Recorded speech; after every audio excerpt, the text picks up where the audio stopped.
aussi. Oui, mais c'est ce truc qui me passionne parce que comment est-ce qu'on en arrive à avoir des trucs aussi catastrophiques? Ouais, comment c'est possible en fait? Alors que. Mais c'était. Il n'y a pas si longtemps que ça en plus que les cuisines se transmettaient de génération en génération. C'était quoi, il y a un siècle? Oh, même pas. Même pas. Il y a un siècle, il n'y avait pas de restaurant. Ah, ça, je suis C'est début 20e les restaurants. Ah ouais? Alors en fait, est-ce que je fais un tunnel sur l'histoire des restaurants? Ah oui, oui, non, bon, alors moi je suis là pour ça. Hein. Alors, Je commence à m'amuser, donc c'est parfait. Tu sais, attends, il est minuit 47, c'est l'heure où je me réveille normalement. ah, c'est ça qui est bien. Donc je commence à reprendre plein d'énergie. Le truc, c'est que les restaurants. Attends, j'enlève ça du coup, comme ça. Hop. Ça me fera pas mal aux oreilles pendant que je parle. Le truc, c'est que les restaurants, avant, ça n'existait pas. Parce que l'idée d'aller à un endroit juste pour manger, et ensuite de repartir, ça n'avait pas grand sens, vu qu'en général, tu mangeais chez toi. Et quand tu n'étais pas chez toi, tu mangeais à l'auberge où tu dormais. Et du coup, les gens associaient beaucoup la cuisine, enfin, associaient exclusivement la cuisine au foyer. Du coup, si tu avais faim, tu allais manger dans le foyer dans lequel tu étais. Ce qui est plutôt logique en soi.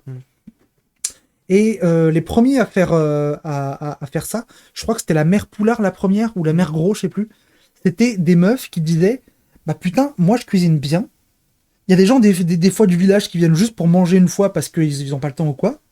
Genre vas-y, je vais tenter un truc, je vais faire un truc, vraiment penser manger. Pour que les gens ils viennent manger. Et pas forcément dormir, tu vois. Et du coup, ils ont commencé à faire. Avant, c'était si tu viens manger, c'est une auberge et c'est Bah, souvent, oui, sinon tu manges chez toi. Ouais, logique. C'est ce qui est plus logique. Et d'ailleurs, la mère Poulard, super intéressant, la mère Poulard, c'est une des précurseurs du restaurant tel qu'on le pense de manière moderne.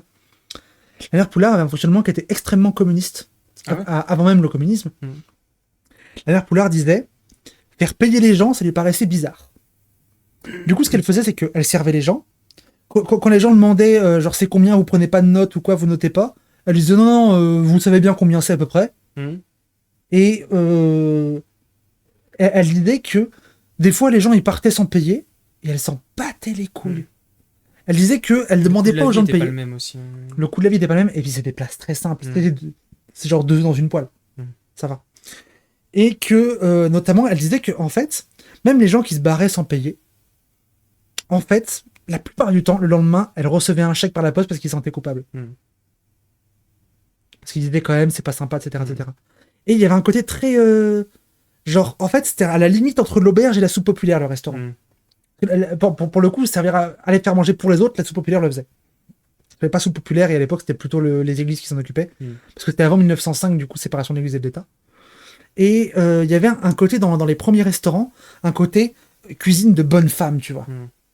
À l'époque, il n'y avait pas d'hommes qui cuisinaient, ça n'existait pas. Il n'y avait pas de grande cuisine, ça n'avait aucun sens. Si, il y avait des grandes cuisines dans la cour.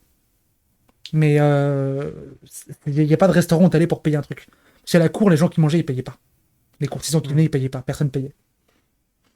Et il y avait une volonté, en fait, de se démarquer aussi très fort de la cuisine de cour. La cuisine de cour, c'est du gibier, c'est des fruits exotiques, c'est de la confiture, c'est beaucoup de sucre, beaucoup d'épices, parfois trop. Parce que l'épice, plus qu'être un marqueur de goût, c'est un marqueur de richesse. Du coup, on en met beaucoup pour montrer qu'on peut le faire. Ce qui fait que, par exemple, à l'époque de Renaissance et époque moderne, on avait dans la cuisine de nobles des bouillons qui étaient extrêmement corsés. Est-ce que la soupe populaire sous l'église était faite par des meufs à l'époque? Tout à fait. C'était les nonnes qui s'en occupaient. Les nonnes s'en occupaient, et les nonnes se cuisinaient et la distribuaient, et les hommes, par contre, s'occupaient du prêche. Mais bref. Et la soupe populaire, c'était pas que de la soupe, c'était aussi beaucoup le pain, mais bon, c'est un autre sujet. J'y viens après. Et donc la cuisine de cour, c'est très riche. On a des bouillons qui sont extrêmement corsés, avec beaucoup d'épices, qui n'ont pas forcément grand sens, grande cohérence culinaire. Parce que le but, c'est surtout de faire des bouillons très forts pour en mettre un peu et dire qu'on met un bouillon fort. Ouais, c'est l'équivalent du caviar d'aujourd'hui. Exactement. Le caviar, pour le coup, il y a peu de gens qui l'apprécient pour le goût. La plupart des gens l'apprécient pour le marqueur social. Ouais, bien sûr que c'est ça. Voilà. C'est complètement con parce que le caviar, c'est pas... Enfin, c'est bon, mais c'est pas si bon. Oui. Voilà. Un peu pareil pour le foie gras, ça descend un peu le foie gras. J'ai jamais goûté du caviar. Est-ce que c'est proche des œufs de lin? Ouais. C'est meilleur, c'est un peu plus gras, un peu plus rond, mais oui, c'est assez proche. Et du coup, la mère Poulard, la mère Gros, enfin, les noms des trucs, hein, c'est la mère Poulard, c'est la mère Gros, c'est des trucs très cuisine campagnarde, mais en urbain. Alors, il y a la mère Poulard, il y a la mère Gros, il y a une troisième, j'ai oublié son nom, je sais plus. Les trois étaient à Lyon, et c'est à Lyon qu'est né le concept de restaurant, de manière moderne. Et elles ont commencé à faire ça. Et alors, ça a marché du feu de Dieu, mais tout de suite. Parce que c'était des trucs très très simples. Et notamment, les ouvriers se retrouvaient à y aller des fois pour le plaisir, en mode plaisir coupable, à des fois payer, des fois pas payer. Et ils mangeaient des trucs genre des tartines. Mais des tartines bien faites. Avec un vrai bon pain, avec un pâté qui était fait par la mère Poulard, avec plein de trucs, le mère Poulard, elle est connue pour son omelette, l'omelette de la mère Poulard, qui maintenant a été récupérée au Mont-Saint-Michel, qui est fait par un truc de Turbo Bourges. Enfin, c'est l'omelette de la mère Poulard dans la maison de la mère Poulard. Je crois que c'est 30 balles l'omelette. Ah ouais. Non, c'est une dinguerie. Alors c'était juste une omelette soufflée en fait. Mais c'est des trucs qui étaient très bien maîtrisés. C'est pour moi le plat emblématique de ça, c'est pommes de terre au lard. T'as des pommes de terre dans une poêle avec du lard qui sont revenus dans la graisse, et c'est tout. Et c'est extrêmement simple, tu vois. Mais les gens s'arrachaient les pommes de terre au lard de la mère Poulard. Mais il y a mère Poulard, il y a la mère Gros, et j'ai oublié la dernière, et ça m'énerve. Bon, c'est pas grave. Et donc c'est à Lyon que c'est apparu, et ça se retrouve encore un peu dans l'esprit à Lyon de ce qu'on appelle les bouchons. Je sais pas si vous voyez ce que c'est les bouchons à Lyon. Je vois très bien les bouchons de ouais. Voilà, bah c'est ça. C'est le même principe, ok. Bah, dans l'idée, c'est le même principe. Maintenant, ça s'est très gentrifié. Mais dans l'idée, c'est le même principe. Et ça s'est essaimé un peu partout. Avec les spécificités locales, c'est que à Lyon, c'est les bouchons. À Paris, c'est les bouillons. Dans le Nord, c'est les estaminets. Et chacun a ses petits trucs. C'est que du Nord, les estaminets. C'est que du Nord, les estaminets. J'aimais trop, mais maintenant, je peux plus. Mais c'était trop bien, les estaminets. Bah, surtout que maintenant, il n'y en a plus beaucoup à Lille. Hein. Il y en a un auquel je suis allé récemment. Enfin, bah, il y a les estaminets gentrifiés qui sont rue de Gand. Non, et pas dans l'île même, c'est un peu excentré. Okay, et c'est très bien, c'est des plats à 13 balles. Et genre, t'as des rognons de veau à 13 balles, tu vois. Comment tu sais tout ça? L'autisme. L'histoire de l'alimentation, c'est un truc que j'aime trop manger, en fait. Donc, Mais j'aime beaucoup l'histoire de l'alimentation. J'ai des bouquins là-dessus qui sont là-haut. J'ai des piles de bouquins. Il y en a plusieurs sur l'alimentation. Et j'en étais où? Les bouchons, ouais, donc ça se trouve encore dans les bouchons. Et petit à petit, ça a évolué. Et au fur et à mesure que ça a marché, il y a notamment les maris de la mère Gros.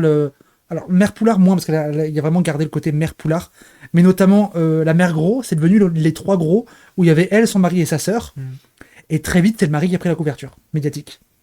C'était le restaurant des trois gros, qui est ensuite devenu son restaurant à lui, avec les deux qui bossaient et lui qui avait son truc de chef qui se la pétait un peu. Et ça a été récupéré petit à petit par les hommes, qui se sont dit mais attends, c'est vachement stylé ça en fait, on va en faire un truc nous.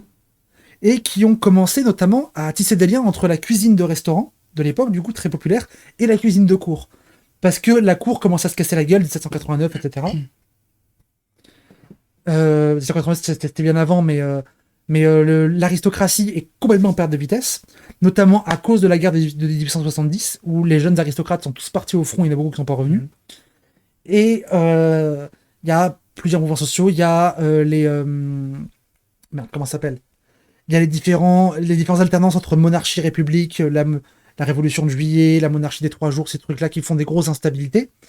Et du coup, la bourgeoisie, qui se trouve un peu entre le prolétariat et entre la noblesse, c'est pas trop posé là-dedans culinairement parlant. Et du coup, oui, je vois la suite du coup. Et je vois comment on en est arrivé aujourd'hui avec ce que tu m'as dit. Okay, ouais, je vois. Et du coup, elle tente de prendre des trucs un peu à droite à gauche en sachant pas trop comment se positionner. C'est comme ça qu'on a gentrifié le bœuf bourguignon. C'est comme ça qu'on a gentrifié le bœuf bourguignon. Et notamment les plats en sauce. Parce que la bourgeoisie commence à se dire, attends, comment est-ce qu'on peut faire pour prendre notre culture de prolo qu'on partageait avec eux à l'époque où on se pensait comme le tiers-état. Maintenant qu'on se pense plus comme le tiers-état, qu'on fait une différenciation. Comment est-ce qu'on peut prendre la culture des prolos mais faire une distinction sociale avec. Et les restaurants vont servir à ça. C'est qu'ils vont commencer à faire des restaurants qui vont être plus huppés, à faire différentes classes de restaurants. C'est que du coup, c'est là qu'on va voir émerger la différence entre un bouillon et un palace. C'est pas la même chose, un bouillon et un palace. C'est même radicalement opposé. Les étoiles en restaurant n'existent pas sans nous. Sans nous. La petite bulle dans le caleçon quand tu pètes en étant assis. Qui a dit ça? Quelqu'un qui vient d'arriver. Bah, bonsoir à toi, très bon commentaire. Très bon premier commentaire. Il y a plein de rimes, mais il faudra se mettre à plusieurs pour empêcher de tuer Escoffier. Moi aussi, Escoffier, pour moi, ça me met à penser en termes de cuisine. Escoffier, il a créé la cuisine française moderne. Ok. Pas traditionnelle plutôt, mais aussi un peu moderne. C'est Escoffier, c'est Bocuse en mieux. D'accord, oui, parce que pour moi je suis une OG, hein, c'est-à-dire... Non, pas une OG, comment on dit? Basic Beach. Moi c'est... Bocuse. Bocuse, hein. Alors, pour moi, dans l'ordre, il y a Bocuse, Escoffier, Robuchon. Robuchon? Ça, Robuchon. il paraît que c'est du très très haut niveau, ça. Chef le plus étoilé au monde de l'histoire. 32 étoiles. Ah ouais. Sur un plat. Ah ouais? Tu te dis pas un plat de ouf. Non, c'est de l'omelette. Non, un truc Non, comme non, ça, non. un truc dans le genre. Tu dis, ah ouais, ça va être du caviar. Attends, laisse-moi deviner. Je te le dis. Non, laisse-moi deviner. Ouais. Ah, si tu dis c'est un plat simple. Ah Un ouais. plat simple pour l'époque ou un plat simple pour maintenant? Parce que Tout le temps. il y a des plats qui ont été chantés. Un plat simple tout C'est le temps. impressionnant. 32 étoiles avec ça. 32 étoiles avec un plat Vous simple. l'avez dans le chat? Poulet rôti? Non. Même pas de viande. Salade de con. pommes de terre? Purée de pommes de terre. Purée de pommes de terre. Ouais. Ok. 32 étoiles avec une purée de pommes de terre. Ah, ça c'est fort ça. Le mec est impressionnant. Mm. Et pour moi, c'est vraiment genre, je suis en mode, ah oui, d'accord. Lui, en fait, il a tout gagné, quoi. Mm. Déjà, 32 C'est étoiles. quoi sa recette par petite curiosité, ce monsieur? Alors, tu sais qu'il a fait que la répéter partout parce qu'il voulait que les gens se la réapproprient. Ah oui, c'est un gauchiste en plus. Je sais pas si c'est un gauchiste, mais il est dans l'esprit du partage de la bouffe. Oui, ok. Mais la purée, c'est trop bien. Ouais. Et alors, il y a beaucoup de trucs. Alors, lui, il dit que le plus important, c'est le choix de pommes de terre. Ouais. Et du coup, Robuchon, c'est un autiste de la patate. C'est un amoureux de la pomme de terre qui connaissait par cœur toutes les variétés et toutes les variétés de variétés. Mm. Et donc, du coup, il dit qu'on commence par ça. La pomme de terre, il faut qu'elle soit tendre, onctueuse, mais qu'elle ait de la mâche. Il met aussi beaucoup de beurre, on va pas se le cacher. Ouais. Je crois qu'il met un peu de curcuma, mais je suis pas sûr. Sel, poivre, et vraiment pas grand chose de plus. Enfin bref. Il la tamise, il la passe au chinois. Ça purée pour qu'elle soit très très fine. Ah oui. Bref.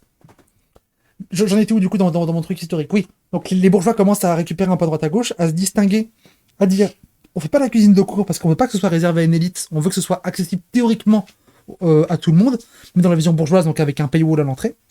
Mais on veut pas que ce soit la cuisine comme les pauvres parce qu'on veut pas on veut se distinguer. Nous on bouffe pas on bouffe pas des simples omelettes, tu vois. On va prendre des trucs avec des trucs qui coûtent cher, avec des trucs qui viennent d'ailleurs, etc. pour récupérer ce côté un peu aristo et faire un entre-deux. Et la bourgeoisie, à cette époque-là, se pense, que ce soit en termes de mode, que ce soit en termes de cuisine, que ce soit en termes de tout, se pense toujours comme un entre-deux. Parce que, enfin, c'est pas qu'elle se pense, c'est plutôt qu'elle est un peu... En fait, vu que sa culture change, vu qu'elle change de position, elle sait pas quoi faire, donc elle essaie de se raccrocher aux branches un peu qu'à droite à gauche. Oh, merci Fernel pour le raid avec 12 personnes. Marxisme éclaté, mais en bonne foi. Oh, stylé. Bah, moi, je suis en plein tunnel sur l'histoire de la restauration. Donc, j'ai en train d'expliquer comment est-ce que les restaurants sont nés d'abord une volonté populaire de l'auberge qui ensuite a été réappropriée par la bourgeoisie au fur et à mesure que la bourgeoisie s'était distinguée de la noblesse et j'étais un peu à ce moment-là. Ensuite on revient sur le réact, ne vous inquiétez pas. Merci Moros pour le follow. Merci pour les follow. Et du coup j'en étais où? Attends. J'en étais où? Distinction de la bourgeoisie. Ouais, distinction. Du coup c'est là qu'on voit apparaître la différence entre Palace et entre Bouillon. À Lyon, du coup, parce que les palaces sont aussi très lyonnais au départ. Et en fait, à plusieurs étapes importantes de l'histoire de la restauration, il va se passer ça. Par exemple, les étoilés. Le guide étoile, c'est le guide Michelin. Michelin, c'est pas par hasard, parce qu'au départ, c'est un guide pour routiers. Ouais. C'est un guide pour que les routiers, les gens qui font beaucoup de routes, puissent avoir des endroits où ils puissent manger vite, pas cher, bon. C'est avant tout, c'est ça. Et le vite et pas cher était plus important que le bon à l'origine. Ça s'est très vite gentrifié et très vite c'est devenu une référence telle que maintenant c'est juste bon, vite pas cher, on s'en bat un peu les couilles. Mais c'est un exemple de plus d'un truc turbo prolo parce que les routiers c'est quand même pas les bourges qui a été récupéré par la bourgeoisie pour se dire attends, c'est intéressant ce qu'ils ont eux. On va le prendre et on va pas le copier mais on va le voler carrément.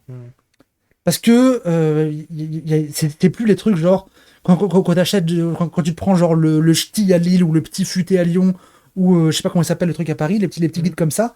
Il y a un côté aussi de dire que ça c'est bien parce que c'est pas aussi bon mais c'est pas cher, c'est pratique, c'est rapide, etc. Il y a un côté comme ça un peu débrouille, un peu plus street, tu vois, un peu plus jeune. Le Michelin, il y a pas ça.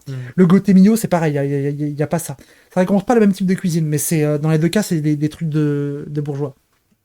C'est parti le Carnon les Mourtiers. Oh merci Cimetière pour le sub, merci beaucoup. Merci beaucoup Cimetière. Et du coup, petit à petit, il va y avoir des distinctions sociales très fortes qui vont être créées dans la bouffe. Et à ça va commencer à arriver après les années 60. Là, j'ai fait un petit bond jusque dans les années 60.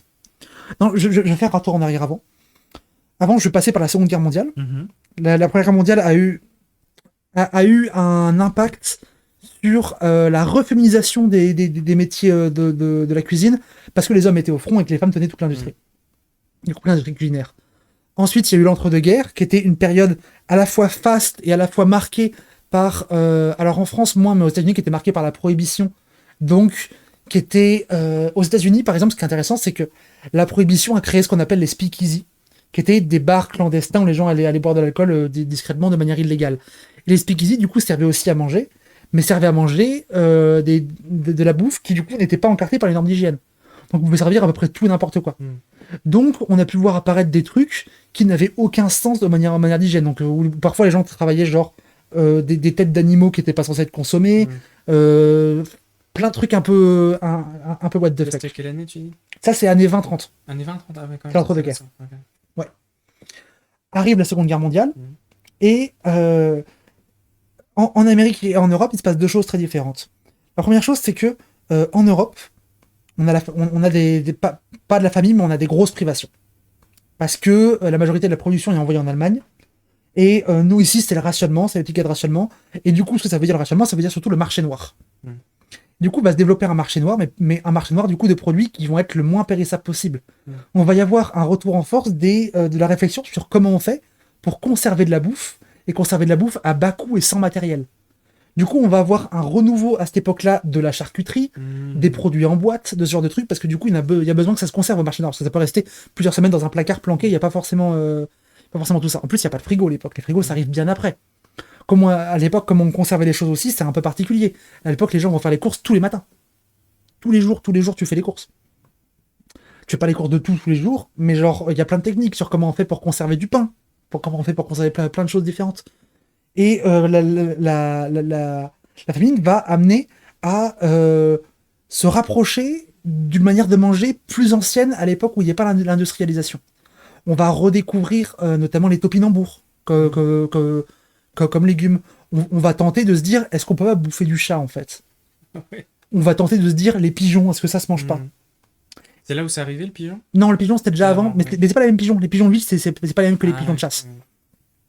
Mais du coup, il va y avoir une volonté de réfléchir à où est-ce qu'on peut gratter de la bouffe là où d'habitude il n'y en a pas. Genre l'herbe. On peut cuire l'herbe et en faire des trucs. Et si oui, comment faire en sorte que ce soit bon?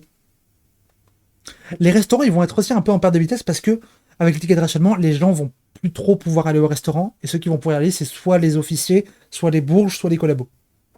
Mais va se développer aussi en lien avec les speakeasy d'avant, des restaurants clandestins. Du coup, qui se font full marché noir et qui n'ont pas de ticket de rationnement. Ou qui utilisent des tickets de rationnement pour d'autres choses, genre t'échanges deux doses de tickets de rationnement de farine contre un steak, par exemple. Des trucs comme ça qui peuvent se faire. Parce que du coup, il y a un commerce de tickets de rationnement incomplet ou trucs comme ça au marché noir qui se développe. L'herbe se cuisine, alors l'herbe se cuisine aussi, mais la weed qui se cuisine, c'est un autre tunnel, ce sera plus tard. Comment on cuisine de la weed, parce que c'est super intéressant. Et ça, pour le coup, j'inviterai un pote qui me parlera de ça, qui lui est à la fois un stoner et à la fois un chimiste, et qui a tryhard un peu le truc. T'as vraiment des potes incroyables.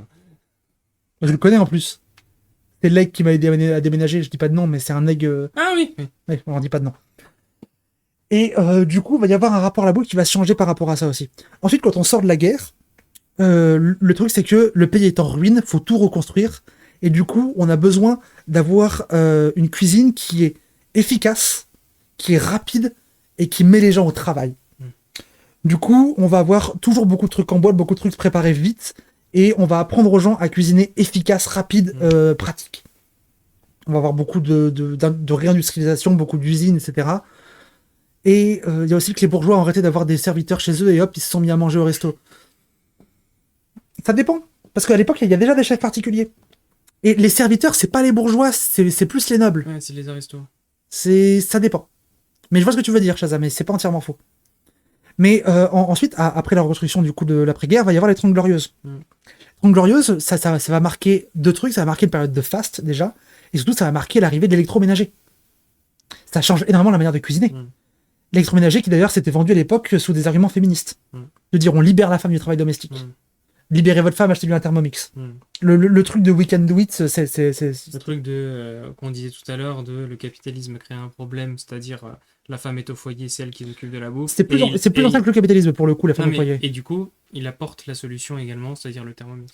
Ouais, il y a un peu ça. C'était Moulinex, pas Thermomix, mais bref, t'as compris l'idée. Et j'en étais où, tac, tac, tac, oui, les 30 Glorieuses. Donc, il va y avoir du coup l'arrivée électroménager qui va mettre beaucoup de choses. Ça va mettre le réfrigérateur et le congélateur. Immense dinguerie, le réfrigérateur. C'est-à-dire que tu peux faire tes courses plus qu'une fois par semaine. C'est fou. Le congélateur, immense dinguerie. Tu peux théoriquement, virtuellement, garder de la bouffe de manière infinie. C'est fou. En plus, l'électricité est pas chère. Les gens commencent à avoir des voitures dans tous les sens. Donc, tu peux aller faire tes courses plus loin si tu as envie. Tu peux avoir des trucs plus spécialisés. Et en même temps, il y a un autre truc qui arrive, c'est la guerre froide. La guerre froide, c'est l'angoisse nucléaire. Qui dit nucléaire dit bunker. C'est-à-dire qu'il va commencer à avoir des réflexions de attends, comment on cuisine dans un bunker? Comment on cuisine du coup avec le minimum? Et c'est ça qui est paradoxal avec les 30 Glorieuses, c'est qu'on va avoir une cuisine à la fois de l'exubérance, de l'électroménager, du fast, et à la fois du minimalisme par angoisse. Et c'est hyper paradoxal, c'est très intéressant. Ça se retrouve aussi beaucoup dans les recettes, ou dans les livres de recettes des 30 Glorieuses, on t'apprend à la fois à faire des trucs vraiment too much, avec beaucoup de viande, avec beaucoup de gras, des trucs dans tous les sens, et en même temps, dans le même livre, à faire des trucs très minimalistes, à t'apprendre comment faire des biscuits qui se conserveront au sec. Et ça n'a aucun sens quand tu lis des recettes, tu te dis mais il n'y a pas de cohérence, et en fait si, il y a une cohérence de l'époque. Et du coup, après il y a aussi que du coup on t'apprend à faire un plat avec tout n'importe quoi. Genre, tu prends, je sais pas moi, genre des bananes, de la sauce hollandaise, du jambon, des patates, ça n'a aucun sens. C'est un plat typique de la guerre froide, c'est les bananes, sauce hollandaise, jambon, patates. Que tu fais... Non, mais ça porte un autre nom, mais tu fais ça et tu fais ça en gratin. Avec vraiment genre des bananes, enroulées de jambon, sauce hollandaise et des patates autour. Ah ouais. Complètement con. La logique, c'est vraiment... Et je t'assure que c'est pas très bon. Oui, je me doute. Mais du coup, on est dans une logique de plutôt... Tu fais un plat avec tout. Donc, attends, là, tu me parles toujours les 30 Glorieuses. Ouais, donc, on est dans une époque de foison où on a accès à tout, c'est la vie est belle, voilà. Et à la fois, on t'apprend à faire avec les fonds de tiroir quand même. Pas les fonds de tiroir, de faire avec l'idée qu'à tout moment, tu peux te retrouver avec plus rien. Ouais, ok. C'est ça l'angoisse. C'est qu'en fait, avec l'arrivée du... je valide... Ah bah merci. Par rapport à la guerre froide, le risque d'une guerre nucléaire dans le contexte. Oui, il y a ça. Et en fait, il y a l'idée que l'angoisse de la guerre nucléaire va aussi de pair avec l'angoisse que si on a tout d'un coup, ça veut dire qu'on peut se retrouver avec rien d'un coup aussi. Okay, ouais, avec le fait d'avoir tout, il y a l'angoisse de tout perdre. J'ai l'impression que cette conscience-là, elle était beaucoup plus présente dans les années 70-80 qu'aujourd'hui, en fait. Là, en fait, on est déjà en train de tout perdre. Ouais, non, mais aujourd'hui, ouais, mais justement, mais comment on appelle ça? On s'en rend beaucoup moins compte aujourd'hui. J'ai l'impression que la conscience de cette chose-là, elle était beaucoup plus présente à l'époque, notamment dans la cuisine, etc. Alors qu'aujourd'hui, il y a beaucoup moins cette conscience-là, j'ai l'impression. C'était présent, mais c'était pas conscientisé. Parce que c'est pas écrit recette pour bunker, tu vois. Ouais. Mais il y a l'idée dedans, derrière. Ah oui, et j'ai oublié une étape aussi qui était vachement importante par rapport à l'histoire culinaire des États-Unis. La Seconde Guerre mondiale, c'est les soldats américains qui vont combattre sur le sol français. Et que ce soit la Seconde Guerre mondiale ou que ce soit un peu après, quand les Américains et les Français vont faire des guerres ensemble, les Américains vont se rendre compte d'un truc. Les militaires américains, ils vont voir leurs rations de survie à eux. Ils vont voir les rations de survie des Français. Et les Français, ils ont des rations de survie de rois. On disait à l'époque qu'une ration de survie de Français, ça s'est changé contre 5 rations de survie américaines. Ah ouais. C'est vraiment une dinguerie. Genre, les Français, ils ont du bœuf bourguignon. Ah ouais. Les Américains, ils ont des biscuits et du corned beef. Ils tirent un peu la gueule. Les Français, ils ont du vin. Toutes les rations, il y a du vin. Les Américains, ils sont fous. Ils disent, putain, ils ont du vin. Du vin français, en plus. Pas de la merde. C'était pas tant de la piquette que ça, en plus, à l'époque. Parce qu'il y a l'idée vraiment que le vin, ça aidait à combattre, etc. Et 1080p, let's go. 1080p quoi? Pixels de quoi? La résolution du stream? Oui, je pense, ouais. Bref, peu importe. Et ça va jouer aussi que il va y avoir des échanges culturels très forts entre les États-Unis et l'Europe. L'Europe va offrir aux États-Unis l'idée que la bouffe, c'est important à la fois comme marqueur social, que la bouffe, en fait, c'est pas juste se nourrir. C'est pas juste subvenir à ses besoins vitaux. C'est du plaisir, c'est du marqueur social, c'est de l'art, c'est un mode de vie, c'est énormément. Et les Américains vont apporter à l'Europe tout le côté très pratique. Tout le côté, il y a aussi le côté, avec le plan Marshall, l'impérialisme culturel qui va se lier, avec le côté, les burgers par exemple. Les premiers restaurants de burgers, c'est en Europe. Enfin, les premiers vrais trucs de burgers en Europe, c'est juste à côté d'une base américaine. Ils ont fait ça pour les Américains et ça a eu un succès fou. Et j'avais réacté, alors il y a longtemps, ça va faire peut-être 2 ans, à un reportage sur le premier truc de burger qui est encore ouvert aujourd'hui, et qui faisait genre le burger à 1 $. Et que la meuf, elle racontait qu'il y avait, je sais plus si c'était pendant la guerre froide ou de suite après la libération, je sais plus, que il y avait les Américains qui avaient une base juste à côté, et en fait, ils venaient tous les soirs. Et tous les soirs, c'était la fête de fou. Et elle disait un peu en filigrane, elle disait putain, j'en ai connu des soldats américains qui me sont passés dessus. Elle racontait un peu ça comme ça, et c'était son mari qui était à côté en mode oui bon. C'était un peu rigolo. Et ça a l'air d'être très chouette. Il y a le côté vraiment genre un burger, une portion de frites, 1 $ en avant Guingamp. Et c'était en France, du coup. C'était en Donc France. le burger, c'est français. Non, le burger c'est allemand. Non, bah oui. Burger, Bah oui, burger. Oui. Burger, ça veut dire château en allemand. non. Si. Bourg, ça veut dire ville. Oui, En fait, burger, ça vient le de burger, c'est le château. Non. Si. En fait, ça vient de Hamburger, Oui. qui est la ville de Hambourg. Oui. Hamburger, ça veut dire qu'il vient de Hambourg. Oui, mais tu sais ce que c'est les Siebenburger en Roumanie? Ouais. C'est les 7 châteaux. Ça veut dire les 7 châteaux. Ouais, mais en allemand, Burger, ça veut dire la ville, ça veut pas dire le château. Bah, ça doit être en roumain, alors j'en sais rien. Peut-être c'est dans ce coin-là, je sais plus c'est quel coin de la Roumanie. Mais oui, non, ça doit être du coup. Je sais plus. C'est les langues germaniques, quoi, ça se ressemble. De toute façon, ville, château, on retrouve un peu. De Hambourg, Hamburger, oui. Mais de la même manière que les hot dogs, c'est un truc allemand qui a été importé aux États-Unis aussi. Enfin, c'est tous ces trucs-là. Bref. Et j'en étais où? Oui, revenons du coup aux 30 Glorieuses. Quand on est aux 30 Glorieuses, du coup, on arrive à la fin des 30 Glorieuses à voir la chute du mur et à voir de nouveau un énorme mélange des cultures où les Soviétiques vont découvrir le Coca-Cola, ce qui va être énorme, et les Américains vont, eux, en fait, avoir un peu une crise parce que avec la chute du mur vient aussi les premiers crashs pétroliers. À peu près au niveau... alors, c'est pas exactement les mêmes années, mais c'est à peu près dans ces eaux-là. Et du coup, va y avoir une nouvelle définition de... Il faut choisir un nouvel ennemi, parce qu'il faut bien faire tourner l'armée. Et au niveau bouffe, on va voir que ça va se modifier un peu, parce que va y avoir une accélération, toujours du capitalisme, et du coup, il va y avoir de plus en plus de fast-food. Dans les 30 Glorieuses, il y avait moins le fast-food, il y avait encore le côté très ménagère. Mais là, va y avoir plus le côté fast-food, parce que les fast-food, ça existait déjà, mais le fast-food va exploser parce que les États-Unis vont commencer à foutre des fast-food partout dans l'URSS. Du coup, ça va se répandre, pousser. Hambourg, le terme est dérivé de château. Je sais pas, bref, voilà, peu importe. Allez. On va dire ça. Dans ta gueule. Peu importe. Et il va y avoir de plus en plus de fast-food, et il va y avoir aussi de plus en plus de voitures. C'est déjà le cas dans les 30 Glorieuses, mais là, les années 80, c'est vraiment genre de voitures. Tout le monde a une voiture. Et ça va changer aussi beaucoup la manière de manger, parce que à partir de là vont se développer les drives. Mais cette femme, quoi? Qu'est-ce que j'ai dit encore? Bah, c'est toi. Oui, bah je sais pas ce que j'ai dit. Je déroule? Mais c'est parce que tu déroules et elle est fan de bouffe. Ah bah écoute, ma foi. Et va y avoir de plus en plus les drives. Et ça, c'est vraiment les Américains qui l'ont inventé. Et les Américains vont faire de plus en plus de choses en drive. Alors, le drive pour le McDrive, nous on connaît ça. Mais aux États-Unis, le drive, c'est toute une culture. Par exemple, il y a beaucoup de ce qu'on appelle les drive-by ou les drive-in. Ils font même des cinémas en drive. Truc où il y a un immense film qui est projeté sur une immense toile, et tout le monde vient avec sa voiture et regarde le film depuis sa voiture. Ça, c'est un truc qui est très codifié aux États-Unis, qu'on n'a pas du tout chez nous. Parce qu'on n'a pas la place aussi. Parce que les États-Unis, c'est un pays qui est extrêmement rural, bien plus que chez nous. Nous, on a la diagonale du vide, eux, ils sont composés quasiment que de diagonales du vide et de gigantesques villes. Il n'y a pas d'entre-deux. Tragique, ouais. Donc c'est assez particulier. Assez particulier, pardon.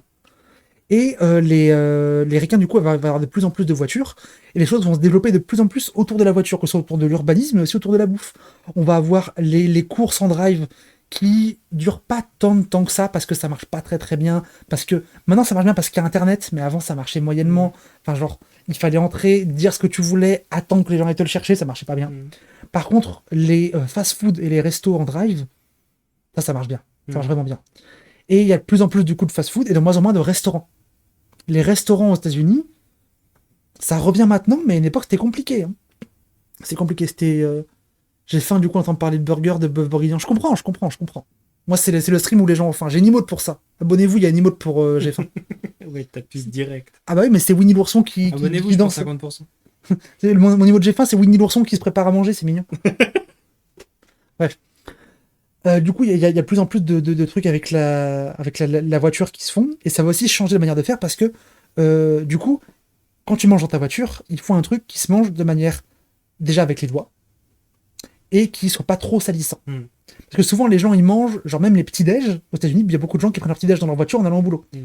Et quand tu vas au boulot, t'as pas envie d'avoir une tache de moutarde sur ta chemise toute la journée. Le truc qui soit pas trop salissant.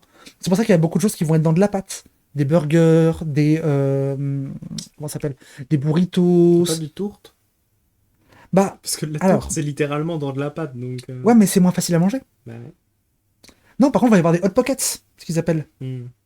Qui ça, pour le coup, c'est vraiment des trucs comme ça. Et justement, les hot pockets, par exemple, c'est un bon exemple. C'est au départ un truc qui est typiquement fast-food, qui va se démocratiser en trucs surgelés pour que les gens puissent les avoir chez eux. Parce qu'en fait, on va avoir un phénomène de... Au début, tu as le truc fast-food et ce que les gens mangent chez eux. Et en fait, contrairement à nous, où les restos vont s'inspirer de ce que les gens mangent chez eux pour le sublimer, là, va y avoir l'effet inverse. Ce que les gens mangent chez eux va s'inspirer de plus en plus du fast-food chez les ricains. Parce que le fast-food a le pouvoir culturel par rapport à ce que les gens mangent chez eux. Parce qu'il n'y a pas une grosse culture où les gens ne se rassemblent pas beaucoup autour de la bouffe. Oui, Sauf, exception, le barbecue. Ouais, mais justement, c'est ce que j'allais dire, c'est qu'aux USA, étant donné que c'était des colonies, ils n'avaient pas une culture extraordinairement développée de la bouffe. Et donc, du coup, ils n'ont pas de base sur lesquelles se reposer. Et c'est un peu le capitalisme qui a imposé une certaine vision de la bouffe. Il y a ça, et il y a aussi que les États-Unis, c'est des colons anglais qui ne s'assument pas. Ces colons anglais qui détestent être comparés aux Anglais. Du coup, ils ont voulu virer toute cette culture anglaise, mais ils n'avaient rien d'autre pour remplacer. Et vu qu'ils ne voulaient pas s'inspirer des Anglais et qu'ils refusaient d'emprunter aux cultures locales, ils se retrouvaient un peu baisés. Et c'est là que le capitalisme arrive et dit attends, il y a un vide, je vais le remplir aussi. Mais du coup, oui, ça joue aussi beaucoup. Mais ça c'est plus vieux, on n'est pas dans les 80 là. On est 200 ans en arrière. C'est pas très bon surgeler les hot pockets. Bah ouais, mais ça se fait beaucoup. Ça se fait beaucoup. Et les hot pockets, l'avantage surtout, c'est que c'est rapide. Et c'est encore mieux que ça. Ça se cuit pas au four, ça se cuit dans un grille-pain, les hot pockets. Ah ouais. Du coup, les hot pockets, les pop-tarts, ces trucs comme ça. Du coup, ça fait que t'as pas de vaisselle, donc tu gagnes du temps. Il y a vraiment une notion de gagner du temps. Les Américains, ils ont besoin de manger vite. Comment ils faisaient de la bouffe, les gens? Ouais. Je te dis, c'est exactement ça, c'est gagner du temps. Ouais. Tu fais tout, pas de vaisselle, machin, regarde comment ils cuisinent. Et c'est pour ça que même dans les recettes américaines, mais même dans les trucs un peu genre le peu de terroir qu'ils ont, il n'y a pas de mijoter. Il n'y a pas de trucs comme ça n'existe pas. Les trucs qui cuisent longtemps, c'est au maximum une viande qui va cuire 1 heure dans un barbecue. Parce que pour le coup, c'est intéressant, le barbecue, c'est vraiment le contre-exemple de ça. C'est marrant, c'est d'ailleurs parce que comment dire, moi je pense beaucoup à la cuisine pour personnes handicapées justement, et qui est un peu le contraire de la cuisine sous capitalisme, c'est-à-dire qu'en tant qu'handicapé, quand t'as la hache, t'as du temps, mais t'as pas d'énergie. T'es le contraire des personnes qui sont valides, c'est-à-dire qui n'ont pas de temps mais qui ont beaucoup d'énergie. Ouais, okay. Et donc du coup, la cuisine pour handicapés, c'est plutôt des plats à cuisson lente, où il y a très peu d'étapes, très peu de choses à découper, tu mets dans l'eau et t'attends. Et en fait, comme tu peux faire autre chose, tu peux te reposer de ce que t'as fait. Ok, je vois. Et c'est un peu le contraire. Et c'est ça qui est... Et j'aimerais bien ouvrir une chaîne de bouffe pour handicapés où tu apprends à cuisiner des plats, mais il faut que je les apprenne moi d'abord. Mais j'avais vu une super recette de soupe à l'oignon, mais qui peut se transformer en oignon confit sur Internet. Sympa, et en fait, c'est des plats, c'est oignon 45 minutes de cuisson dans l'eau. Et ça donne une petite sauce sucrée salée super bonne à mettre dans des pâtes. C'est parfait. Sympa. J'aimerais bien ouvrir un truc comme ça, mais il faut que je sympa de fou. Bien. Cuisine pour handicapés, ouais. Je précise, en situation de handicap. Oh, elle dit ce qu'elle veut. Si on a envie de dire handicapé, elle dit handicapé. Je dis ce que je veux. Hein. Voilà.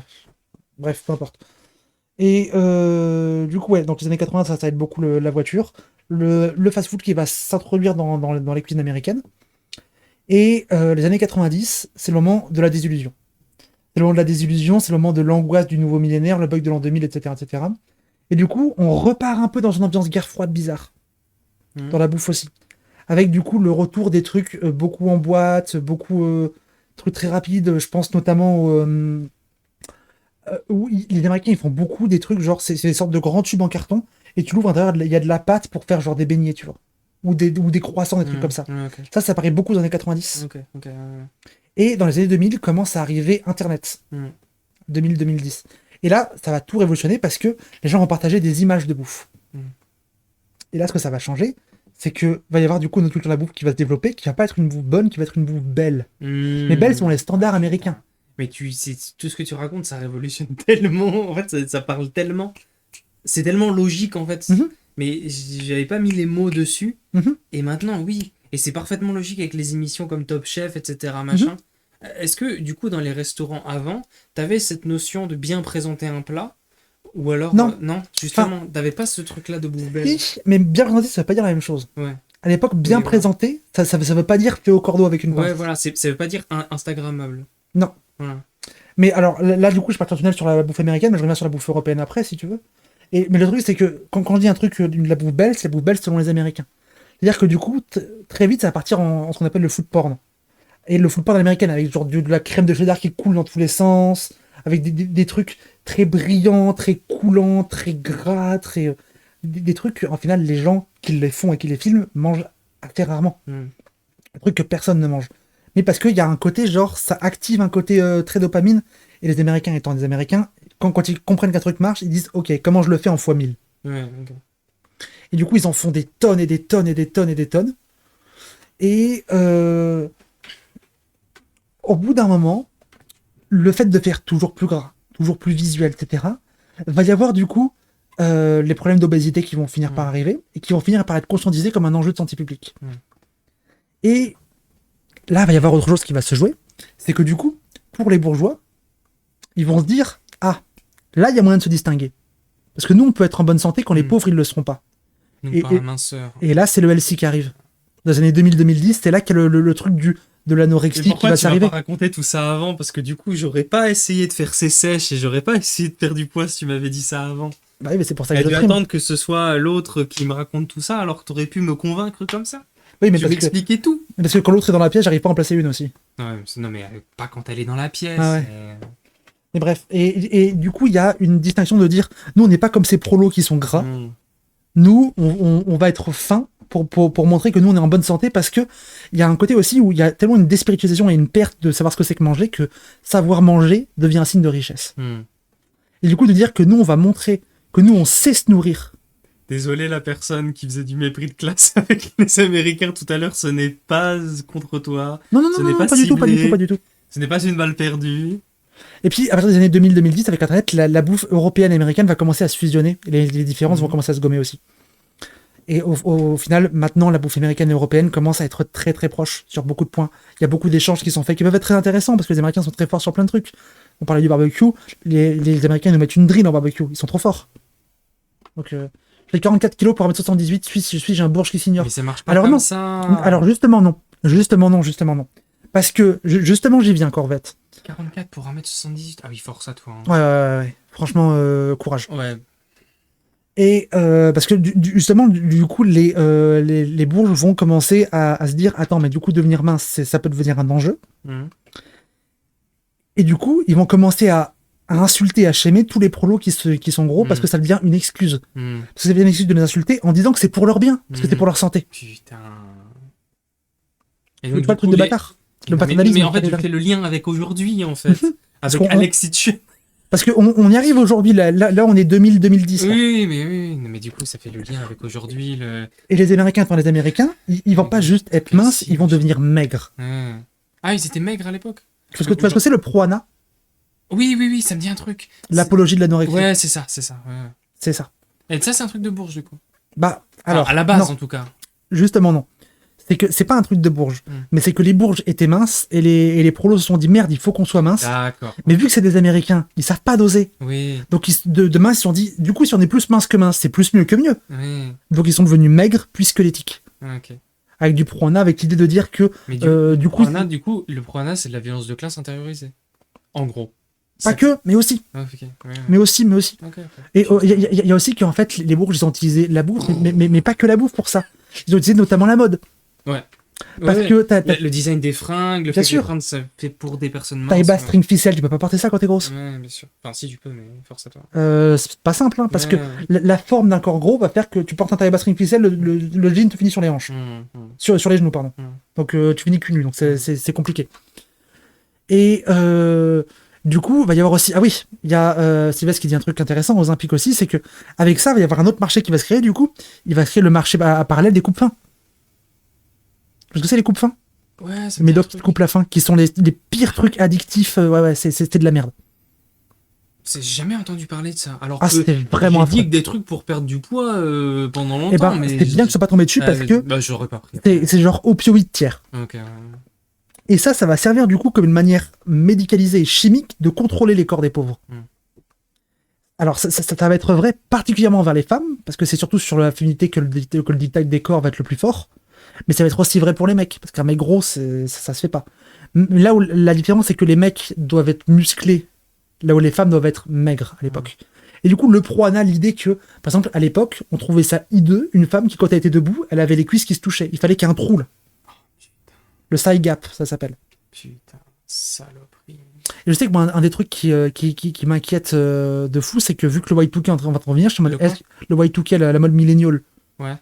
le truc des années 2000, vu que c'est une mode qui est en train de revenir avec le côté un peu genre le splitter, les trucs un peu émo de l'époque, etc., je me dis, est-ce que ça va pas revenir aussi, cette violence de classe? Moi, c'est un truc qui m'inquiète. Bref. C'est déjà le cas, hein. Le côté on se fout de la gueule des gros, on dit le discours LC, etc. autour de la muscu. Je t'assure que c'est pas aussi bourrin qu'à l'époque. Ouais. Je t'assure que c'est vraiment pas le cas. Ouais, non, mais ce que je veux dire, c'est que c'est en train de revenir. C'est-à-dire que tout ce truc-là autour de LC, avec le rebranding de la muscu qui revient en force, etc. Mais c'est pas la même chose. Parce que muscu, c'est fit, c'est pas maigre. Ouais.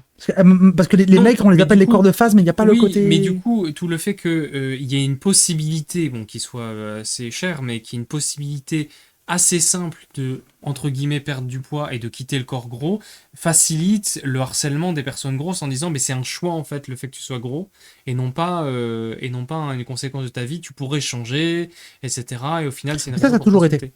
Ça a toujours été depuis, je dirais, 17e, 18e, je dirais. Ah oui, ok.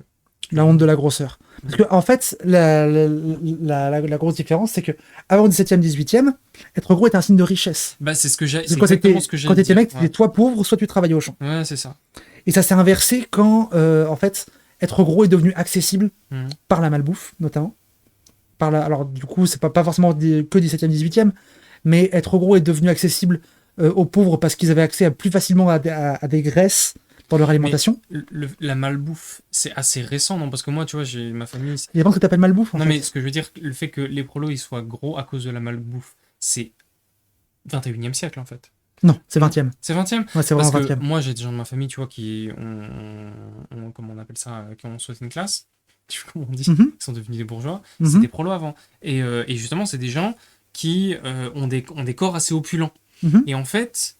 J'ai l'impression qu'il y a ce truc-là de... Avant, ils mangeaient mal. Et du coup, maintenant qu'ils ont les moyens, ils se font des restos toutes les semaines. Ils n'ont pas de problème pour bouffer. Ils n'ont aucun complexe sur leur corps. Et tu vois, ils sont dans ce truc-là, un peu fierté d'un corps gros, tu vois. J'ai l'impression qu'il y a un peu ce truc-là, tu vois. Bah non, parce qu'il y a une... C'est l'après-guerre. Oui, c'est vraiment l'après-guerre qui va changer beaucoup. Ouais, parce qu'il va y avoir déjà une esthétisation des corps minces, parce que tout le monde est mince parce qu'il y a eu la famine. Et il va y avoir du coup l'idée que avec justement le truc de reconstruire l'Europe avec tous ces trucs-là, va y avoir besoin du coup de faire de la bouffe qui va mettre les gens au turban, donc de la bouffe très grasse. Parce qu'ils ont besoin de bosser. Et du coup, il va y avoir des gens qui vont devenir gros. Mais ça va être les pauvres, pas les riches. Les riches n'ont pas besoin de manger aussi gras. Du coup, il va y avoir ce truc-là qui va s'inverser. Donc ça c'est plus après-guerre. Et bon, du coup, je reviens à mon truc pro-ana des années 2000-2010. La bouffe, du coup, va devenir un enjeu avec l'idée de bouffer de moins en moins. Parce que y a aussi une notion qui va arriver de les bourges, c'est ceux qui se contrôlent. Et que la faim, c'est un truc de quelqu'un qui ne se contrôle pas. Du coup, quelqu'un qui mange trop, c'est quelqu'un qui ne contrôle pas sa faim, qui est plein de pulsions, de sauvage, ouais, comme tu dis. Il y a un peu de ça. Et c'est là aussi qu'il y a un côté raciste derrière, c'est qu'il y a l'homme blanc qui se contrôle et il y a l'homme noir qui se gave de poulet KFC. Voilà. Bah ça, par exemple, le stéréotype du noir qui mange du poulet, c'est aussi parce que le poulet, c'est la viande la moins chère et que du coup, c'est un truc que les gens pouvaient manger en plus grande quantité. Voilà. Parce qu'il y a une division de classe aussi des différentes viandes que tu manges. Et que les viandes les moins chères, c'est le poulet et le porc, sauf que aux États-Unis encore ça va, mais en Europe, beaucoup des personnes noires ne mangent pas de porc. Donc du coup, c'est poulet, pour beaucoup. Poulet ou volaille, ou poulet ou dinde, ou enfin. Après, pour les États-Unis, il y a beaucoup de gens pour qui poulet d'Inde, c'est un peu pareil. Ça dépend, parce que... C'est une question de prix, surtout dinde, c'est un peu moins cher, non? Je sais pas. Je crois, la dinde, c'est la viande la moins chère. En France, ouais, peut-être, mais aux USA, je sais pas du tout. Parce que turkey et chicken, je crois que le turkey est un peu plus cher. Bref. Peu importe. Les Twinkies, c'est pas un truc de noir? Hein? Les Twinkies, c'est pas de la viande, c'est des Je sais gâteaux. pas ce que tu essaies de dire, mais ne le formule plus jamais comme ça, s'il te plaît. Moi, c'est pas ça qui me dérange, j'essaie de comprendre ce que les gens veulent dire. Bon, bref, du coup, on va avoir le Pronac qui va créer un rapport de privation, du coup, à la bouffe, avec une esthétisation et une romantisation de la faim. Et du coup, en réaction à ça, va y avoir un mouvement, notamment féministe, avec l'essor du pop féministe, qui va dire non, un corps de femme, c'est aussi un corps qui a des rondeurs.